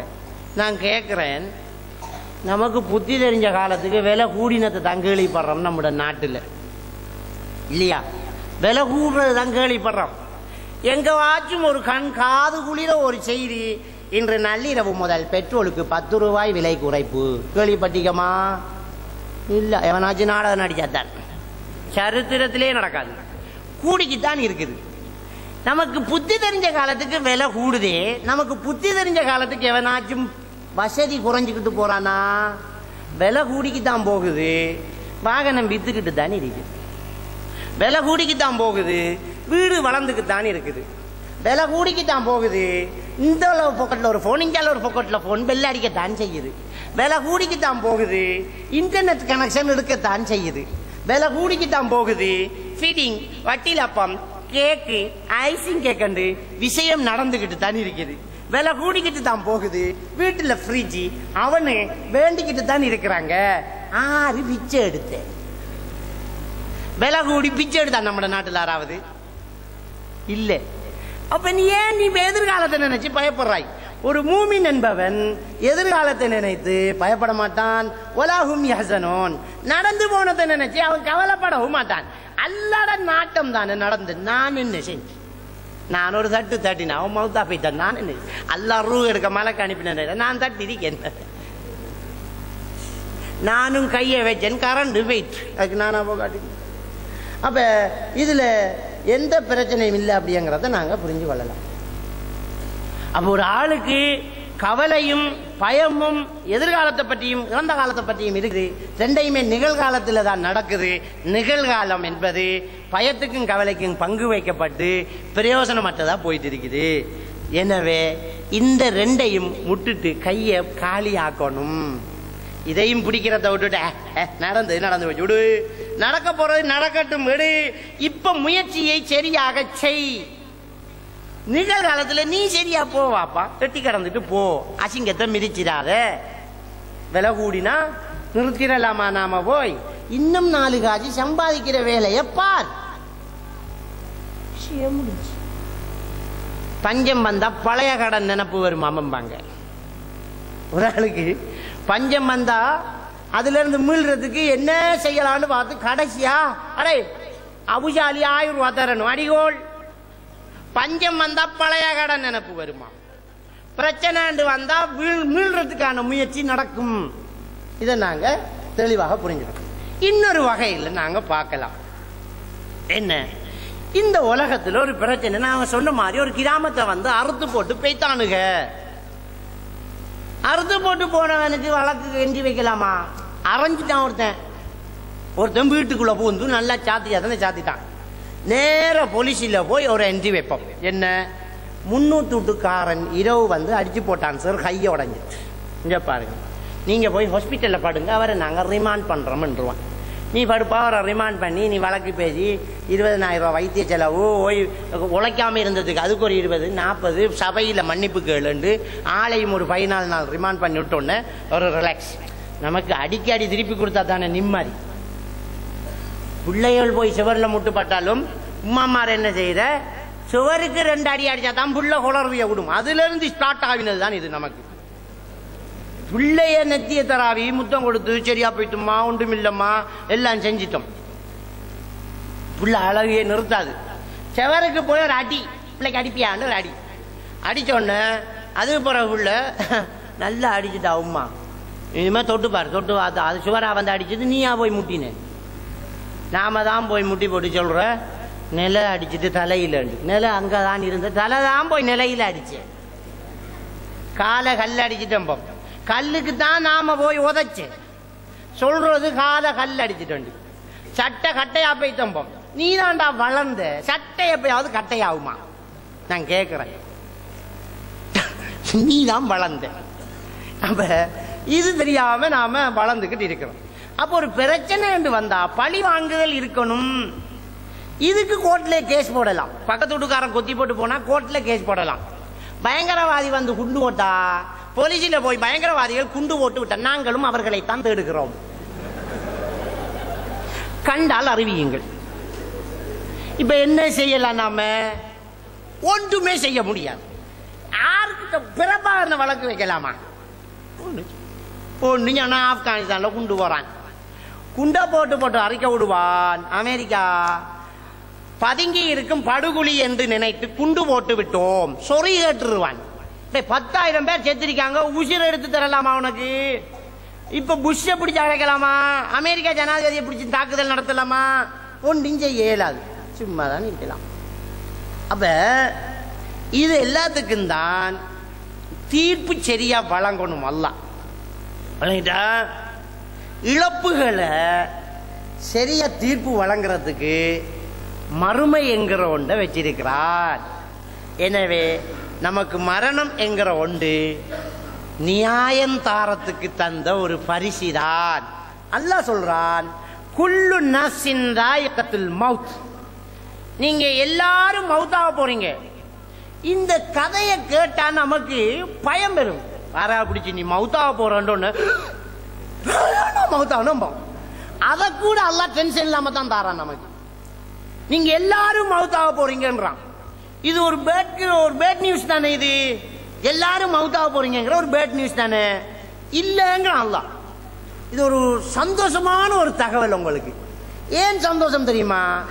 இன்னமா துவஃபௌன உஜூரக்கும் யௌமல் கியாமா. உங்களுக்கு நிரப்பமான செட்டியான கூலி தாரன்றா நீங்க இந்த மௌத்துங்கிற மருந்தை குடிச்சு மர்மங்கிற இடத்துல போய் நின்றாத்தான் உங்களுக்கு நியாயம் தரலாம். சரியா? 10 பேரை கொலை செஞ்சவன ஒரு தடவை தான் இந்த உலகத்துல உங்களால கொலை செய்ய முடியும். 10 பேரை ஹிட்லர் லட்சக்கணக்கான யூதர்களை கொண்டுட்டார். நியாயமான தீர்ப்பு வழங்குறா. ஹிட்லரை பிடிச்சு நீங்க என்ன செய்யலாம்? குறைஞ்சபட்சம் கால் நகத்திலிருந்து துண்டு துண்டா ஒவ்வொரு அங்குலமா அறிஞ்சுக்கிட்டு வரலாம். அறிஞ்சி அறிஞ்சி அறிஞ்சி அறிஞ்சி அறிஞ்சி இடுப்பால வரக்கலாம். அவன் செத்து போயிடுவான். அங்கால ஒன்றும் இல்லை. சரி, அதுக்கு போறோம். நீங்க அடிச்சா என்ன, கடைஞ்சா என்ன? ஒரு தடவை தான் அவன் சாகுவான். 1,00,000 பேரை கொலை செஞ்சவனா 1,00,000 தடவை போட்டு தள்ளலாமா? தள்ள முடியாது. 10 பேரை அறுத்தவன 10 தடவை அறுக்க முடியுமா? ஒரு தடவை தான் அறுப்பீங்க. அதனால் அல்லாஹ் ஒரு சந்தோஷமான செய்தி செல்கிறான், நீங்கள் எல்லாம் மரணிக்க போகின்றீர்கள். ஏன் தெரியுமா? அப்பதான் உங்களுக்கு ஒரு நியாயமான தீர்ப்பு கிடைக்கும். இப்ப யோசிங்க, நம்முடைய உலகத்துல நடக்கிற பிரச்சனைகள் எல்லாம் நமக்கு நிரந்தரமானதா? நமக்கு என்னையாலும் நடந்தா நாம் என்ன சொல்லுவோம்? பொருளா ஹெட் மாஸ்டர்கிட்ட சொல்றேன், ஸ்கூல் அடிச்சோன்ன பொருளா பிரின்சிபல்கிட்ட காட்டி கொடுக்குறேன், பாப்பா கிட்ட சொல்லுவேன்டா, பொருடா போலீஸ்ல கேஸ் வைக்கிறேன்ருவோம், இருடா உன் கணக்க பாக்குறேன்ருவோம். இதே பிரச்சனை இன்னும் பெருசா நடந்து ஊரே சேர்த்து நம்மளை அடிச்சா, இருடா அல்லாஹ் கிட்ட நான் சொல்றேன்னு சொல்லலாம். அது சரியா நடக்கும். இவன் லஞ்சம் பண்ணிட்டு விட்டுருவான், இவன் லஞ்சம் பண்ணிடுவான் கோர்ட்ல. பரண்ட் ஓடர் வந்து ஒருத்தனை பிடிக்க சொல்லி போலீஸுக்கிட்ட வரண்ட கையில கொடுக்க, அவன் பரண்ட எடுத்துக்கிட்டு போய் அவனையும் கூட்டி போய் தண்ணி அடிச்சு போட்டு வந்துட்டான். அவனுக்கு ஒரு போத்தல் தண்ணியை ஊற்றி கொடுத்தோம், மஜான் கவனமாயிரியான் அப்படின்றான் அவன். இவனுக்கிட்ட லஞ்சம் வேண்டலாம். அல்லாஹ் தீர்ப்பு வழங்கும் போது எப்படி இருக்கும் பாருங்க. அப்ப குல்லு நஃப்ஸின் ராயிகத்துல் மௌத்ங்கிறது, நீங்க எல்லாம் மௌத்தாக போறீங்கிறது அதிர்ச்சி தகவல் இல்ல, கவலையான செய்தி இல்ல. இன்னமா துவஃபௌன உஜூரக்கும் யௌமல் கியாமா. ஏன் தெரியுமா உங்களுக்கு மௌத்து தேவை? கட்டாயம் நாங்க மௌத்தாகணும், அது கட்டாயம். நம்ம மௌத்தாயித்தான் ஆகணும். ஏன் மௌத்தாய் ஆகணுமா? நிம்மதி அங்கதான் இருக்குது. இவ்வளவு நாளா வாழ்க்கையில கண்ணு தெரியாத குழந்தைய வச்சு கஷ்டப்பட்டோமே. பிறக்கும் போதே கண்ணு தெரியல, பிறக்கும் போதே அங்கவீனம், பிறக்கும் போதே மூளை வளங்கல்ல, பிறக்கும் போதே நோயோடு, வாழும் போதே கஷ்டத்தோடு, மனநோயோடு, நெருக்கடியோடு, வறுமையோடு, இப்படி நெரிசலோடு இந்த உலகத்துல வாழ்ந்தோமே. இந்த வாழ்க்கைக்கு பரிசு, இந்த பொறுமைக்கு கூலி, இந்த அடிக்கு பதில் அடி, இந்த சிந்தனைக்கு, இந்த சித்திரவதைக்கு பழி வாங்குதல் இந்த உலகத்துல நியாயமா கிடைக்கவே கிடைக்காது. ஆண்டவனே நம்ம மௌத்தாகணும், இவன் எல்லாம் மௌத்தாகணும். அங்கதான் இப்ப மரண செய்தி என்பது இனிக்கும் செய்தியாகுது. நீங்க நியாயமா கூலி வழங்கப்படுறதுக்கு மௌத்து உங்களுக்கு தேவைன்னு அல்லாஹ் சொல்ற. அடுத்த ஒரு விஷயம், நம்முடைய பிரச்சனைகளை நாங்க தற்காலிகமா எப்படி சமாளிக்கிறோங்கிற ஒரு பிரச்சனை. அல்லாஹ் தஆலா இந்த வசனத்துல சூரத்து நிசாவுல 153 வசனத்துல ஒரு விஷயத்தை சொல்றான். என்ன சொல்றான்டா? நபிகள் நாயகம் ஸல்லல்லாஹு அலைஹி வஸல்லம் அவர்கிட்ட வேதக்காரர்கள் வந்தாங்க. யஸ்அலுக அஹ்லுல் கிதாப் அன் துனஸில அலைஹிம் கிதாபன் மினஸ் ஸமா. வேதக்காரர்கள் வந்து ரசூலுல்லாஹ் கிட்ட சொன்னாங்க, சரி அல்லாஹ்வுடைய தூதர் என்று சொல்றீங்களே, நாங்க நம்பணும் என்றால் வானத்தில் அப்படியே சரண்டு ஏறிக்கிட்டு போய் பெறக்கோள குர்ஆனோட வாங்க, போய் குர்ஆன் எடுத்துக்காங்க பார்க்கலாம், நம்பலாம். என்ன ஒரு கவலையை கொடுத்திருக்குமா அவருக்கு பாருங்க. எவ்வளவோ உபதேசம் பண்ணி, எவ்வளவோ முஅஜிசாத்துக்களையும் காட்டி, எவ்வளவோ இவர்களுக்கு எடுத்து சொல்லி, உங்க வேதத்திலையும் இது சொல்லப்பட்டிருக்கன்னு சொல்லியும் திரும்ப திரும்ப இப்படி ஒரு கேள்வி கேட்டா, நம்புறேன் இதை செய்யண்டா, இது செய்யற ஆள் இல்லை நான் மனுஷன்டா என்று சொல்லியும் அதை திரும்ப கேட்டா எவ்வளவு கவலை வரும். ரசூலுல்லாஹ் கவலைப்பட்டாங்க. கவலைப்பட்ட நேரம் அல்லாஹ் அவருக்கு கொடுத்த சஜஷனும் பதிலும் என்ன தெரியுமா? ஃபகத் சஅலு மூஸா அக்பர மின் தாலிக். மூஸா நபி கிட்ட இதை விட நோண்டினானுங்க என்று ஒரு பிரச்சனையை தூக்கி அல்லாஹ் வைக்க. இப்ப பாருங்க, இது ஒரு பிரச்சனை, இது ஒரு நமக்கு ஏற்பட்ட பிரச்சனை. நமக்கு எப்போ ஒரு பிரச்சனை ஏற்பட்டாலும் நம்முடைய ஒரு பழக்கம் என்னென்ன, சாதாரணமான ஒரு சைக்காலஜி என்னன்னு தெரியுமா? எல்லாருக்கும் இருக்கிறது. நமக்கு ஏற்பட்டது எப்பயுமே நமக்கு பெருசுதான். பல்லு வலிச்சா சொல்லுவோம், உலகத்துல எல்லாம் தாங்கலாம் பாப்பா, இந்த பல்லு வலி மட்டும் தாங்கலாம் பா. சரியா போச்சு, ஒரு காய்ச்சல் வந்துடும், காய்ச்சலை மட்டும் தாங்கலாம் பார். அப்ப போன கிழமை பல்லு வலியை மட்டும் தாங்கலான்றது என்னன்னு தெரியுமா? நமக்கு என்ன நடந்தாலும் நமக்கு அது பெருசா தெரியுது, நமக்கு டென்ஷன். அப்ப இது ஒரு பிரச்சனை. இந்த பிரச்சனைய எப்ப நீங்க பெருசா தூக்கி எடுக்கிறீங்களோ அப்போ உங்களுக்கு பிரச்சனை தான். டென்ஷன், ரிலாக்ஸ் இல்ல, தூக்கம் இல்ல, கவலை, உங்களுக்கு நிம்மதி இல்ல, வீட்டை போனா சந்தோஷம் இல்லை. என்ன செய்யலாம்? இதை தொடவும், இந்த ஆப்பிள வெட்டக்கூடாது, இந்த ஆப்பிள நசுக்க கூடாது, இந்த ஆப்பிள கரைக்க கூடாது, இந்த ஆப்பிள சின்னதாக்கணும், சின்னதாகிறண்டா ஒரே ஒரு சான்ஸ் இருக்குது. பெரிய அப்புல பக்கத்தில் வச்சா சின்னதா போயிட்டு. ஒரே ஒரு விஷயம்தான், உங்களுக்கு ஏற்பட்ட பிரச்சனையை சின்னதாக்கணும் என்றால் அதுக்கு முன்னுக்கு உங்களுக்கு பெரிய ஒரு பிரச்சனையை தூக்கி வைங்க. இதைத்தான் அல்லாஹ் சொன்னான். என்ன சொன்னான்? ரசூலுல்லாஹ் முறப்படுறாங்க, யா அல்லாஹ் வானத்துல ஏறிக்கு போய் குர்ஆன் கொண்டு வர சொல்றான். அதுக்கு அல்லாஹ் சொல்றான், கது சாலு மூசா அக்பர் அமின் தாலிக்க, உனக்கு நடந்தது சின்ன விஷயம். மூசா நபி கிட்ட என்ன கேட்டாங்க தெரியுமா? உனக்காச்சும் குர்ஆனைத்தான் எடுத்துக்கிற சொன்னாங்க. அங்க கேட்டாங்க, ஃபகாலு அரினல்லாஹ ஜஹரத்தன், அல்லாஹ்வை கொண்டாந்து காட்டண்டான். உனக்கு குர்ஆனைத்தான் கொண்டாந்து காட்டச்சேன், அதை நான் நினைச்சா செய்யலாம்.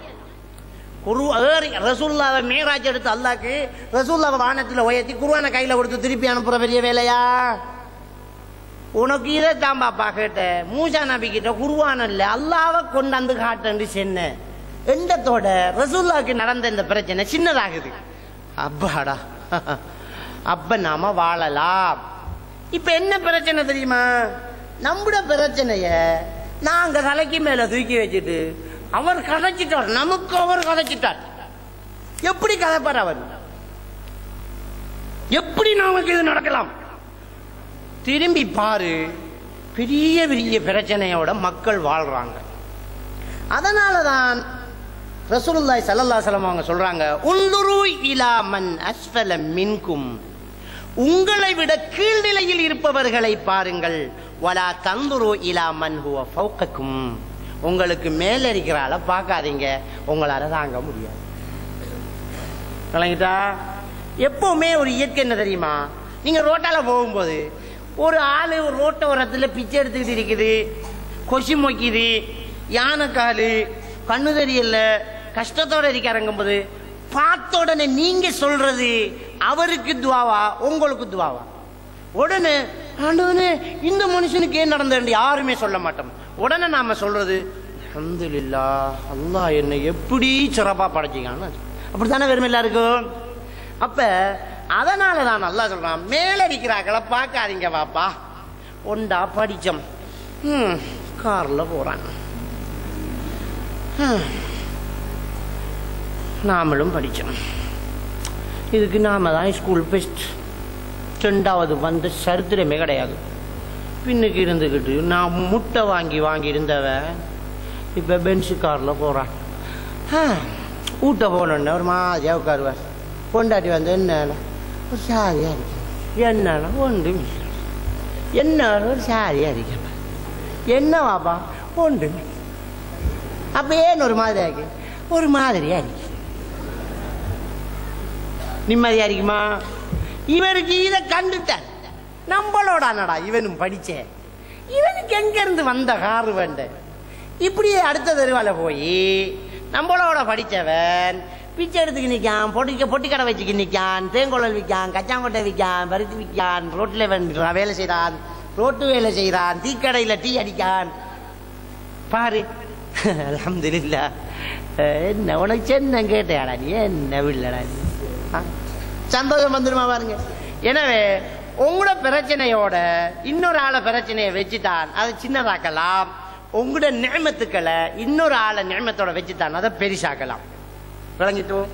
அப்ப இதை நீங்க செய்யறதாக இருந்தால் உங்களோட பிரச்சனைய பெரிசாக்கணுமா அந்த பக்கத்துல சின்னதை வைங்க, சிறுசாக்கணுமாக இருந்தால் பக்கத்துல பெரிசை வைங்க. அல்லாஹ் என்ன சொல்றான்னு சொன்னா, ஃபஹுவ அஜ்தரு அல்லா தஸ்திரு நிஅமத்தல்லாஹ், அல்லாஹ்வுடைய அருள்களை குறைக்காம இருக்கிறதுக்கு இதுதான் சரியான ஒரு வழி. நீங்க நன்றி செலுத்துறதுக்கு இதுதான் வழி என்று சொல்றாங்களா. நீங்க நன்றி செலுத்தணுமா? கீழே பாருங்க, உங்களுக்கு கீழ்நிலையில் இருக்கிற ஆளை பாருங்க, மேல பார்க்காதீங்க. உங்களோட வாழ்க்கை சந்தோஷமா ஜொலிக்கும். அப்ப நம்மளோட வாழ்க்கைய சந்தோஷமாக நாங்க கொண்டு போகணுமா இருந்தால் நம்மளோட வாழ்க்கை என்கிற அந்த அந்தஸ்துக்கு மேல இருக்கிறாக்களை பார்த்து கொட்டாவி விடாதீங்க, கீழே இருக்கிறாக்களை பாருங்க. பார்த்தாலும் அதையும் வேற மாதிரி பார்க்கலாம். கார்ல ஓரார், என்ன பிரச்சனையோ, லீசிங் வண்டியோ, மாசம் முடிய பேங்கில இருந்து கடிதம் பெறும், டேய் நாங்க சைக்கிள்ல போனாலும் படுத்து தூங்க வேண்டாம், நிம்மதியா இருக்கலாம். ஏசி போட்டு படுக்கிறான், உனக்கு தூக்கம் பெறாதுடா, நான் ரோட்டோரத்தில் படுத்து நிறுத்திட கொள்வேன்டான்னு நினைச்சுப்பாரு. எனவே மேல்நிலையில பார்க்காதீங்க, கீழ்நிலையில பாருங்க அப்படிங்கிறத பாருங்க. இன்னொரு விஷயத்தை பாருங்க, ஒரு சம்பவம், நேரம் முடிஞ்சிட்டு நான் முடிச்சிடறேன். நபிகள் நாயகம் ஸல்லல்லாஹு அலைஹி வஸல்லம் அவர்கள் ஒரு மனைவியோட வீட்டில் இருக்கிறாங்க. இன்னொரு மனைவி என்ன செய்யறாங்க, ஒரு உணவு கொஞ்சம் சமைச்சு ஒரு அடிமைக்கிட்ட கொடுத்து அனுப்பிட்டாங்க, கொடுத்துட்டு வாங்க. பொதுவாக பெண்களுக்கு மாப்பிள்ளைக்கு இன்னொரு பொண்ணு இருக்கிறது விருப்பமா? அனுமதி தான், இஸ்லாத்தில் அனுமதி தான், விடுவாங்கய்யா. நம்ம அன்னரம் இந்த சஹாபாக்களுக்கு என்ன இல்லை, விருப்பம் இல்லை. எங்கேயோ ஒன்று 1000 ஒன்று புருஷனுக்கு பொன் பார்த்து கொடுத்த ஒரு வை இருப்பா, வழங்கிட்டா இருப்பா. எல்லாருக்கும் இப்போ பெருமூச்சு வரும், நம்ம அப்படி ஒரு பொண்ணை பண்ணினோமா முதல் தடவை வேண்டு. எல்லாருக்கும் அது கிடைக்கிறது இல்லை. எந்த ஒரு மனைவிக்கும் புருஷன் இன்னொரு மனைவி விட்டுக்கிற விருப்பம் இல்லை. இஸ்லாத்தில் அனுமதி பண்ணிட்டார். பண்ணினா வியாழக்கிழமை அங்கண்டா அங்கே இருக்கணும், வெள்ளிக்கிழமை இங்கண்டா இங்கே வந்துடணும்.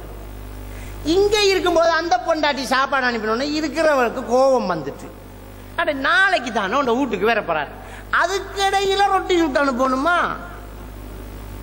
கோபம் வந்துச்சு. கோபம் வந்த உடனே இந்த மனைவி என்னஞ்சிட்டா, அந்த அடிமைக்கிட்ட இருந்த தட்டை வாங்குற மாதிரி வேண்டாம கீழே போட்டா, தடா ரெண்டா உடஞ்சி போச்சு. உடஞ்சா வீட்டுக்கார ஆளுக்கு எப்படி கோபம் வரும்? நமக்கு ஆம்பளைகளுக்கு கோபம் வரும். கோபம் வந்தா முதல் வேலை என்ன நமக்கு? ஒரு பொம்பளை இன்னொரு பொம்பளை கிட்ட கேட்டாவா, உங்களோட ஹஸ்பண்டுக்கு இடது கை பழக்கமான்னு கேட்டான். எப்படி தெரியும்? அதான் வலது கண்ணம் வீங்கிருக்குதே. அது மாதிரி நாம கொடுக்குற கண்ணத்துல தான் பல்லாறு நாறு இருந்தாலும் பரவாயில்ல, நமக்கு இப்ப டென்ஷன் தாங்க முடியல, அடி விளையுதா? இப்ப ரசூலுல்லாஹ்வுக்கு நடந்த இந்த சம்பவங்கள் கோபம் பார சம்பவம், சும்மா வந்த விட வேணுமென்று தான் தட்டுன்னு நல்லா வழங்குது. அடிச்சாச்சு, கீழே தொட்டியாச்சு. ரசூலுல்லாஹி ஸல்லல்லாஹு வந்தாங்க. ஃபஜமஅ நபி ஸல்லல்லாஹு அலைஹி வஸல்லம் ஃபில் கஸ்ஸஹஃபதி, உடைஞ்சி போன 2 துண்டு தட்டையும் ஒன்று சேர்த்தார்கள். ثم جعل يجمع فيها الطعام الذي كان في الصفحة, கொட்டின சாப்பாடுகளை எல்லாம் எடுத்து ஒன்று சேர்த்தார்கள். ஒன்று சேர்த்துட்டு ஒரு வார்த்தை சொன்னார்கள். அந்த வார்த்தை தான் நமக்கு தேவையான ஒரு வார்த்தை. தட்டி விட்டவக்கு இப்ப தடுமாற்றமா தான் இருக்கும்.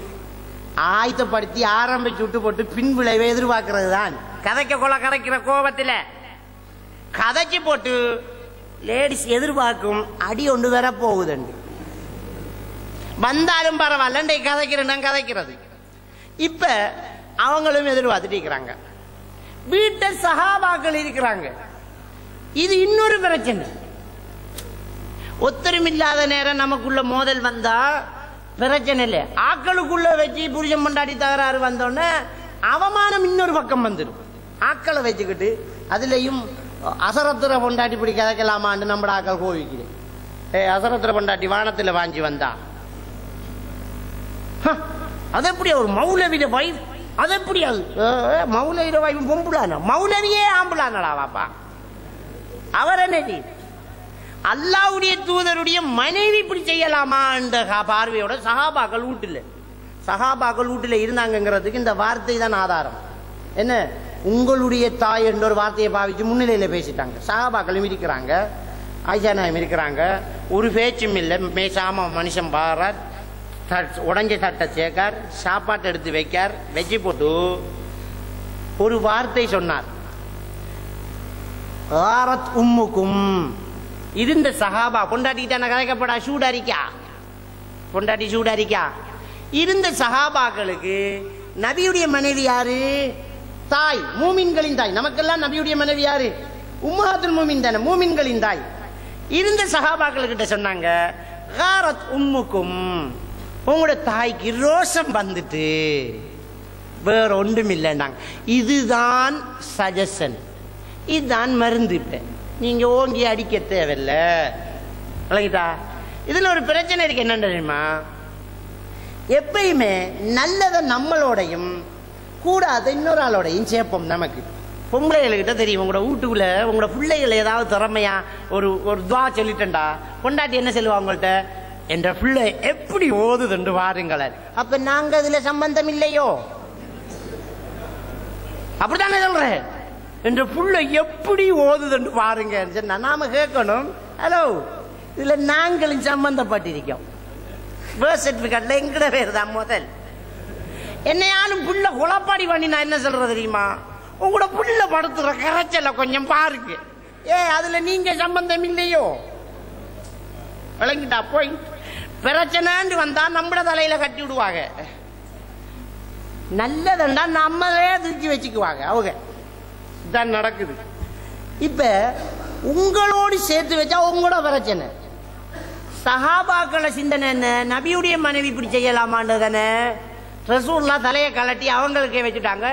அது சரியா உங்களோட தாக்கி தான் ரோஷம் வந்து என்ன அணிஞ்சு ரோஷமாருக்கு வந்த உங்களோட தாக்கி வந்து. இதுல இன்னொரு விஷயம் என்ன தெரியுமா, ஒரு ஆளை இமோஷனை புரிஞ்சு கொள்ளணும். இதை சொல்றது எம்பதி என்று சொல்றது. எம்பதி என்று சொல்லுவாங்க சைக்காலஜிக்கலாக. ஒரு ஆள் ஒரு பிரச்சனையை வெளிப்படுத்துறார், மனசுக்குள்ள இருக்கிற ஒரு பிரச்சனையை அவருடைய உணர்வுகளால வெளிப்படுத்துறார். ஒரு இமோஷனாக அது வெளிப்படும். ஒரு ஆள் இப்படி கழுத்தை வெட்டினா கூட ஒரு இமோஷன் தானே. கோபத்தை வெளிப்படுத்துறார், கோபத்தை வெளிப்படுத்துறார், சிரிக்கிறார், சந்தோஷம் வெளிப்படுத்துறார், பல்ல கடிக்கார், ஒரு இமோஷன் வெளிப்படுது. ஒரு ஆள் ஒரு இமோஷனை வெளிப்படுத்தும் போது முன்னுக்கு இருக்கிற நாங்க சிம்பதி காட்டணும், எம்பதி காட்டணும், சிம்பதி காட்டக்கூடாது. சிம்பதி என்றால் அவரை அதே இமோஷனை நாங்களும் காட்டுறேன். நாங்கள் என்று கொடுத்தால் இது சிம்பதி. கூடுதலாக நம்முடைய ஆக்கள்கிட்ட இருக்கிறது சிம்பதி. நோயாளரை பார்க்க போறோம், காரும் வந்துச்சு, நானும் போ அட்டிச்சு துப்பு அட்டி ஓட்ட அப்படியே விழுந்துட்டேன்னு பாரு. நாம என்ன செய்யறேன், என்ன செஞ்சோம் அப்படின்ற நாங்களும் அதே உணர்வை காட்டிடுவோம். இது சிம்பதி, இது கூடாது. இஸ்லாமும் அதை சொல்லுது கூடாதுண்டு, சைக்காலஜிக்கலும் அதை கூடாதுன்னு சொல்லுது. எம்பதி காட்டணும். எம்பதி என்ன, நாங்க டென்ஷன் ஆகக்கூடாது, நாங்க இமோஷன் ஆகக்கூடாது, நாங்க சும்மா கேட்டுட்டு இருக்கணும். அவங்க என்னத்தை காட்டுறாங்களோ அதை ஒரு வார்த்தையாக அவங்களுக்கு தூக்கி திரும்பி காட்டணும். ஒரு ஆள் சொல்றாரு, எங்க சித்தப்பா மவுத்தான, என்னோட பாப்பா மவுத்தானது தாங்க, அவர் நினைப்பத்தான் இருக்குது, அவர் உடுப்புகளை பார்க்கும் போதெல்லாம் எனக்கு அழுகையா வருது. அவருடைய மனசுக்குள்ள இருந்த எண்ணத்தை நாங்க உணர்ந்து இப்ப நாங்க ஒரு வார்த்தை சொல்லலாம், உங்களுடைய பாப்பாவுடைய மரணம் உங்களால தாங்க முடியாத ஒரு கவலையா இருக்குது என்கிறது எனக்கு விளங்குது.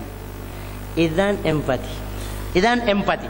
ரசூலுல்லாஹ் காட்டினது எம்பதி. என்ன காட்டினாங்க, அது காரத் உம்முக்கும், மனைவிக்கு உள்ளுக்கிற மனைவிக்கு கேட்குது, உங்களுக்கு ரோஷம் வந்துட்டு பொண்டாட்டின்னு சொல்றாங்க. என்ன சொல்றாங்க, உங்களுக்கு ரோஷம் வந்துட்டு. அவ நிலையில இருந்து சிந்திச்சு பார்த்தால் அது நியாயம்தான். நீங்களும் அந்த இடத்துல இருந்து அவ புருஷனா இருந்திருந்தா நீங்களும் தட்டி விடுவீங்க. விளங்கிட்டா? அப்ப ரோஷம் வந்து விட்டது என்று சொல்றாங்க. இந்த எம்பதி காட்டக்கூடியவர்களாக நாங்க இருக்கணும். இதுவும் நம்முடைய டென்ஷனை குறைக்கிறதுக்கான ஒரு வழி. அடுத்தது பாருங்க, சோட்டா முடிச்சுக்கோ. இன்னொரு ஹதீஸ் வந்து இயற்கையாக வந்த அனர்த்தங்கள், இயற்கையா வந்தது, இதுல நாங்க எப்படி ரிலாக்ஸேஷன் கொண்டு வர அப்படின்னு சொன்னால், இப்னு அப்பாஸ் ரலியல்லாஹு தஆலா அவங்க சொல்றாங்க, புகாரி முஸ்லிமில் வரக்கூடிய ஹதீஸ். இன்னொரு நபித்தோழருக்கு சொல்றாங்க, அத்தாங்கிற ஒரு சஹாபி சொல்றாங்க, அலா உரீக இம்ராத்தன் மின் அஹ்லில் ஜன்னah, ஏன்பா உனக்கு ஒரு சொர்க்கவாதியை காட்டட்டுமான்னு கேட்கிறாங்க. கஜிதிக்கு சொல்றாங்க, உனக்கு ஒரு சொர்க்கவாதியை காட்டட்டுமான்னு கேட்றாங்க. பலா காட்டுப்பாங்கிறாங்க. நமக்கு ஒரு கிரிக்கெட் வீரனை காட்ட சொன்ன மாதிரி சந்தோஷமா, காட்டுப்பா சொர்க்கவாதியா காட்டு அப்படின்றாங்க. சொன்னா ஹாதிஹில் மர்ஆ அஸ்ஸௌதா, அதுவும் அந்த கருப்பு பொம்பளை தான் சொர்க்கவாதி. எப்படி தெரியுமா, அத்தத் நபிய ஸல்லல்லாஹு அலைஹி வஸல்லம் ஃபகாலத் இன்னி அஸ்ரஅ வ இன்னி அத்தகஷஃபு, நான் ஒரு வலிப்பு வரக்கூடிய ஒரு பெண்ணு, நான் விழுந்து விடுவேன், விழுந்து விட்டால் என்னுடைய ஆடைகள் விலகிவிடும், ஃபதுல்லாஹ் லி, எனக்காக துஆ செய்யுங்க அப்படி என்ன செய்றாங்க சொல்றாங்க. சொன்ன தூதர் ஸல்லல்லாஹு அலைஹி வஸல்லம் அவர்கள் சொன்னார்கள், இன் ஷேத்தி சபரி சபர்த்தி, நீங்க விரும்பினால் பொறுமையாக இருப்பீர்கள் என்றால் வலக்கில் ஜன்னா, உங்களுக்கு சொர்க்கம் கிடைக்கும். இந்த நோய் வலிப்பு நோய்ங்கிறது மருந்து குடிச்சு கண்ட்ரோல் பண்ணித்தான் இருக்க முடியும், நிப்பாட்டுறது இம்பாசிபிள். அதை வந்து ரசூலுல்லாஹ் கிட்ட முறைப்படுறாங்க. அப்போ இயற்கையாக வந்த ஒரு இழப்பு. அப்ப ரசூலுல்லாஹ் சொல்றாங்க, நீங்க விரும்பி பொறுமையோடு இருப்பீர்கள் என்றால், பொறுமையோடு நீங்க விரும்பி இருப்பீர்கள் என்றால் வலக்கில் ஜன்னா, உங்களுக்கு சொர்க்கம் கிடைக்கும். ஐயோ ஆஃபீக்க, அல்லாஹ் கிட்ட நான் உங்களுக்கு அந்த வருத்தம் போறதுக்கு துவா செய்கிறேன். எது தேவைன்னு சாய்ஸ் பண்ண விடுறாங்க. என்ன சொர்க்கம் தேவையா வருத்தம் போகணும் துவா கேட்கையா என்று கேட்டாங்க. உடனே அந்த பெண்மணி சொல்றா, அஸ்பிர் யா ரசூலல்லாஹ், நான் பொறுமையா இருக்கிறேன், ஆனாலும் என்ன ஆட விலகாம இருக்க துவா செய்யுங்களேன்னு சொல்றாங்க. உளுறேன், ஆட விலகிய மானம் பாதுகாக்கப்படும், அதுக்கு துவா செய்யுங்கன்றாங்க. அப்ப இந்த ஹதீஸ்ல இருந்து நமக்கு என்ன விளங்குது என்றால், இயற்கையாக நம்மிடத்தில் ஏற்பட்ட பிரச்சனைகள், குஷ்டரோகம், கண்ணு தெரியல, வலிப்பு, மனநோய்கள், தீராத நோய்கள், இப்படியான நோய்கள் இருந்தா நோயை குணப்படுத்த முடியல, வாழ்க்கையெல்லாம் கஷ்டத்தோட தான் இருக்கிறோம், வலது குறைந்த குழந்தையை வச்சுக்கிட்டு தான் வளர்க்கிறோம். இப்போ ஒரே ஒரு விஷயம் செய்யலாம், பொறுமையாக இருந்து சொர்க்கத்தை பரிசு பெறலாம். பொறுமையாக இருந்து என்ன செய்யலாம்? சொர்க்கத்தை பரிசு பெறலாம். எனவே இஸ்லாம் என்கிறது எந்த பிரச்சனையும் இல்லாத ஒரு வாழ்க்கையை நமக்கு தெளிவாக கொண்டு வரும். அடுத்தது கோபம். கோபமும் நமக்கு ஒரு பிரச்சனை தான். கோபம் பாரதுங்கிறது, கோபம் வந்தோன்னு என்ன செய்வோம்டா, நாம அப்னோமல் ஆயிடுவோம். தனியை கரைக்கிறது நோமலா அப்னோமலா? ஒரு ஆள் தனியை கரைச்சிட்டு போறார், என்ன சொல்லுவோம்? அவுட், மச்சானுக்கு அவுட் என்று தான் நாம சொல்லுவோம். கோபம் வந்தா நாமளும் தனியை கதைப்போம். என்ன நாம பேனையே தேடுவோம், ஒருத்தரும் வீட்டில் இல்ல, பேனையே தேடுவோம், காணல, எங்க போச்சு இந்த பேனு, பரவா போன பேனை. நமக்கு சனியன் எப்பயும் இப்படிதான், ஆரோட காய்ச்சடா. கோபம் வந்தா தனியா கதைக்கவே. பெண்கள் கிச்சன்ல தனியா கதைப்பாங்க, கத்தியை தேடுவாங்க, அருவப்பலையை தேடுவாங்க, அரிசி மூட்டையை தேடுவாங்க, அரிசிக்குள்ள கல்லு கிடக்கும், பரவா போன நெல்லு இதுக்குள்ளேயும் வந்து கிடக்குதா, ஆரோ நெல்லுக்கு கேட்குமா? ஒரு சின்ன பிரச்சனை வந்தா தனியா கேட்கும். எப்ப அப்நார்மல் கோபம்ங்கிறது வந்து அப்நார்மல், கோபப்படாம இருக்கிறதும் அப்நார்மல் தான். ஒரு ஆளுக்கு கோபமே வாரதில்லை, அவருக்கு என்ன சொல்றாங்க? வெகுளி எம்பம்.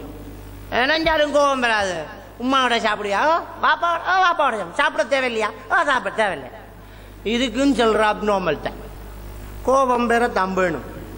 ஆனா கோபம் வந்து அப்நார்மல் ஆகக்கூடாது, அதை கண்ட்ரோல் பண்ண தெரிஞ்சுக்கணும். அதான் ரசூலுல்லாஹ் சொல்றாங்க, எதிரியை வெட்டி வீழ்த்துவனா வீரன், கோபத்தை வெட்டி சரிப்பவன் தான் வீரன்ன்றாங்க. அப்ப இந்த ஹதீஸை பார்த்த மனுஷன்னா, ரெண்டு சஹாபாக்கள் சண்டை பிடிச்சுக்கிட்டு போறாங்க. ஒரு ஆளுக்கு கண்ணு சிவந்து, முகம் சிவந்து, அப்படி கோபம் வந்துடுது. ரசூலுல்லாஹ் சொல்றாங்க, இன்னீல அலமு கலிமத்தன் லவ் காலஹா ذهب عنه ما يجد, எனக்கு ஒரு வார்த்தை தெரியும், எனக்கு ஒரு மந்திரம் தெரியும், அந்த மந்திரத்தை அவர் சொன்னால் அவருக்கு இப்ப இருக்கிற அந்த நிலைமை ஓடிடும் பண்ணாங்க. அவருக்கு இப்ப இருக்கிற பிரச்சனை நீங்கிடும், கோபம் பெய்திரும் அப்படின்றாங்க. சென்னு பற்றி சொல்றாங்க, அஊது பில்லாஹி மினஷ் ஷைத்தான், அதான் அந்த மந்திரம்ன்றாங்க. சஹாபி உடனே கேட்டுக்கிட்டு அங்க ஓடுறாங்க. அங்க ஓட்டு சொல்றாங்க சஹாபாக்கள் போய், ஃபகாலு லஹு, வாப்பா இன்ன நபிய ஸல்லல்லாஹு அலைஹி வஸல்லம் قال தஅவது பில்லாஹ் மினஷ் ஷைத்தான். ரசூலுல்லாஹ் சொன்னாங்க, ஷைத்தான்ட்ட இருந்து உன்னை பாதுகாப்பு தேடனா, ஷைத்தான்ட்ட இருந்து பாதுகாப்பு தேடனா, அஊது பில்லாஹ் மினஷ் ஷைத்தான் சொல்ல போறாரு, இதை சொல்லட்டா அப்படின்னு சொன்னார். அதுக்கு அந்த சஹாபி சொல்றாரு, பஹல் பி ஜுனூன், எனக்கு என்ன பைத்தியமா, நான் ஏன் சொல்லணும்ங்கிறாங்க. இந்த ஹதீஸ்ல நமக்கு என்ன விளங்கு தெரியுமா? கோபம் வந்த ஒரு ஆள் கோபத்துல இருந்து வெளியில வரணும்டா, ஃபர்ஸ்ட் தனக்கு கோபம் வந்தன்றதை அவர் ஒத்துக்கொள்ளணும். வேற ஒத்துக்கொள்ளல, அதனால அவர் சொல்லல. முதல்ல ஃபர்ஸ்ட் ஏற்றுக்கொள்ளணும். ஏற்றுக்கொள்ளாதவன பல்ல கடிச்சுக்கிட்டு சொல்லடாண்டா மலிக்காது மருந்துடம். அவர் ஏற்றுக்கொள்ள, அவர் என்ன கேட்டுட்டாரு, அலி ஜுனூன் ஃபஹல் பி ஜுனூன், எனக்கு என்ன பைத்தியமா, நான் ஏன் சொல்லணும்ன்றார். தனக்கு கோபம் வந்திருக்கேங்கிறத உணர்ற அளவுக்கு நாம நிதானம் உள்ளவர்களாக ஃபர்ஸ்ட் இருக்கணும். இருந்தால் நிச்சயமா கோபத்தை குறைக்கலாம். எப்படி கோபத்தை குறைக்கிறது? இந்த அஊது பில்லாஹி மினஷ் ஷைத்தானிர் ரஜீம் சொல்லலாம்.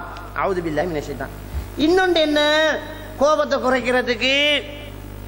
இன்னொரு விஷயம்தான், இவ இப்படித்தான் நாம நினைக்கிறது. இவ இப்படித்தான் நினைக்கணும். இப்போ உதாரணத்துக்கு நம்ம ரோட்ல போறோம், ஒரு ஆட்டோக்காரன் பக்கத்தால வேணா தண்ணி அடிச்சிட்டு சல்வார் கிட்டிலேயோ சாரத்திலேயோ ஷர்ட்லேயோ எப்படி கோபம் வரும்? ஆறா லைசன்ஸ் கொடுத்தவனுக்கு கண்டு கேட்போம். நாங்க வரும்போதே இன்றைக்கு 2-3 கேட்டுட்டோம், இவனுக்கு ஆறா லைசன்ஸ் கொடுத்தது, அப்படி குறுக்கால வாரான், கோபம் வந்துடும். ஆறா லைசன்ஸ் கொடுத்த சிலர் என்ன செய்வாங்க, தண்ணி அடிச்சு விட்டு ஆட்டோக்காரன் போனா போட்டே முருகன் போய் 1 கிலோமீட்டர் போய் ஆள் அப்படியே மறிச்சு அவ்வளவுதான். இதுக்கு 1 கிலோமீட்டர் ஓடுவான். அடிக்கிறதெல்லாம் இல்ல, அந்த ஆத்திரம் தீரத்துக்கு அப்பனை பார்த்து போ, இங்க பாருடா பிச்சு போடுறோம், பிச்சு இதுக்கு போகணுமாடா, நீ கோல் பண்ணி சொல்லிக்கலாமாடா. அப்ப கோபம் வந்தோடனே நமக்கு தாங்கல. அவன் ஆட்டோவில் போய் தண்ணி அடிச்சதுக்கு தாங்க முடியல. அப்படியே போய் வீட்டை போய் இறங்கி பொண்டாட்டி பிள்ளைய தூக்கி தருவா, தாத்தா பிள்ளைய தூக்கி தருவா, இந்த பிள்ளைய கொஞ்சம் வச்சுக்கிறா தம்பியாண்டு வச்சுக்கிறிப்போம் கக்கா போய் தருவான்னு அவன்.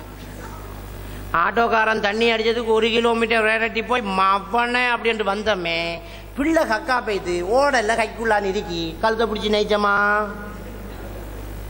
புள்ளட உடனே எப்படி அப்படி தூக்கி விட்டா மவனே மாமாவை என்ன நினைச்சேன் நீ அந்த குத்துணும் அப்படி குத்துவோமா? என்ன நடந்த இப்ப இறக்கம்னு நினைக்கிறீங்களா? அதெல்லாம் கிடையாது. இறக்கத்தில் நடக்குதா? பண்டம் பென்றல் என்ன தெரியுமா? இவர் இப்படித்தான் நாம இட போட்டதனால நம்மளால பொறுமையா இருக்க முடியுது. பிள்ளைண்டா இப்படித்தான், அதுக்கு முடுத்தா போகும். பிள்ளை முடுத்தா நாம தான் கவனமா வச்சிருக்கணும். பெம்பசை கிம்பசை போட்டு வச்சிருக்கணும், இல்லாட்டி அது அப்படித்தான். பிள்ளைன்னா இப்படித்தான். ஆனா டிரைவர் அப்படி இருக்கக்கூடாது, ஒழுங்கா போகணும் அவனே. அப்ப அடிப்படையில இவர் இப்படித்தான் நினைச்சிட்டோம்டா கோபம் பெருமா. நம்ம ரோட்ல போறோம் இல்லாட்டி வீட்டுக்கு போறோம், பாப்பா தெரியும் இன்னைக்கு 10 மணிக்கு லேட்டா போறோம், அடி உள்ள போதும்னு தெரியும். பாப்பா இங்க வாராண்டா கையை நூற்றாண்டு செல்லவே மாட்டார். வாடாண்டாலே அப்படின்னு ஸ்கூலுக்கு பிந்தி போனோன்னு சரிஞ்ச கூப்பிட வா ஒன்னு எதிர்பார்த்து வாங்குற அடியில மனசுக்கு பிரச்சனை இல்லை, சதைக்கு தான் பிரச்சனை. சதை எதிர்பார்க்காம ஒரு தட்டு தட்டுனா பிச்சுக்கு வரும் பாருங்க. சும்மா நீங்க நிற்கும் போது பின்னால் ஒரு ஃப்ரெண்டு வந்து முதுகுல ஒரு அடி ஒன்று அடிச்சா திரும்பி பார்ப்பாரு, ஆளும் கடும் ஃப்ரெண்டு பிக்கணும் போல இருக்கும். நான் வாரேன் என்று போயிட்டு வரணும், அட்டக்க முடியாம கோவம். அது எதிர்பார்த்து நடந்தால் இவர் இப்படித்தான் தெரிஞ்சா அதை நம்மளால சமாளிக்க முடியும். இவர் இப்படி இருக்கக்கூடாதுன்னு நினைச்சோம்னா நம்மளால சமாளிக்க முடியாது. எனவே கோபம்ங்கிறத எப்படி கண்ட்ரோல் பண்ற என்றால் இவர் இப்படித்தான் நினைக்கணும். புருஷன் வேலைக்கு போகும்போது பொண்டாட்டி கேட்பா, எத்தனை மணிக்கு கடை பூட்டுவீங்க? 4 மணிக்கே பூட்டிடுவேன். வீட்டுக்கு எத்தனை மணிக்கு வருவீங்க? 5 மணிக்கே வந்துடுவேன்.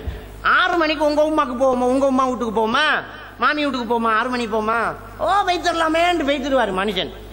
இவ இருக்கிற பிள்ளைக்கெல்லாம் குளிச்சு உடுப்பெல்லாம் போட்டு ரெடி ஆக்கி இன்னைக்கு வாப்பா அம்மா வீட்டுக்கு போறோம் அப்படின்ட்டு 4 மணிலேருந்து ரெடி ஆகி 5 மணி ஆகி 6 மணி ஆகும்.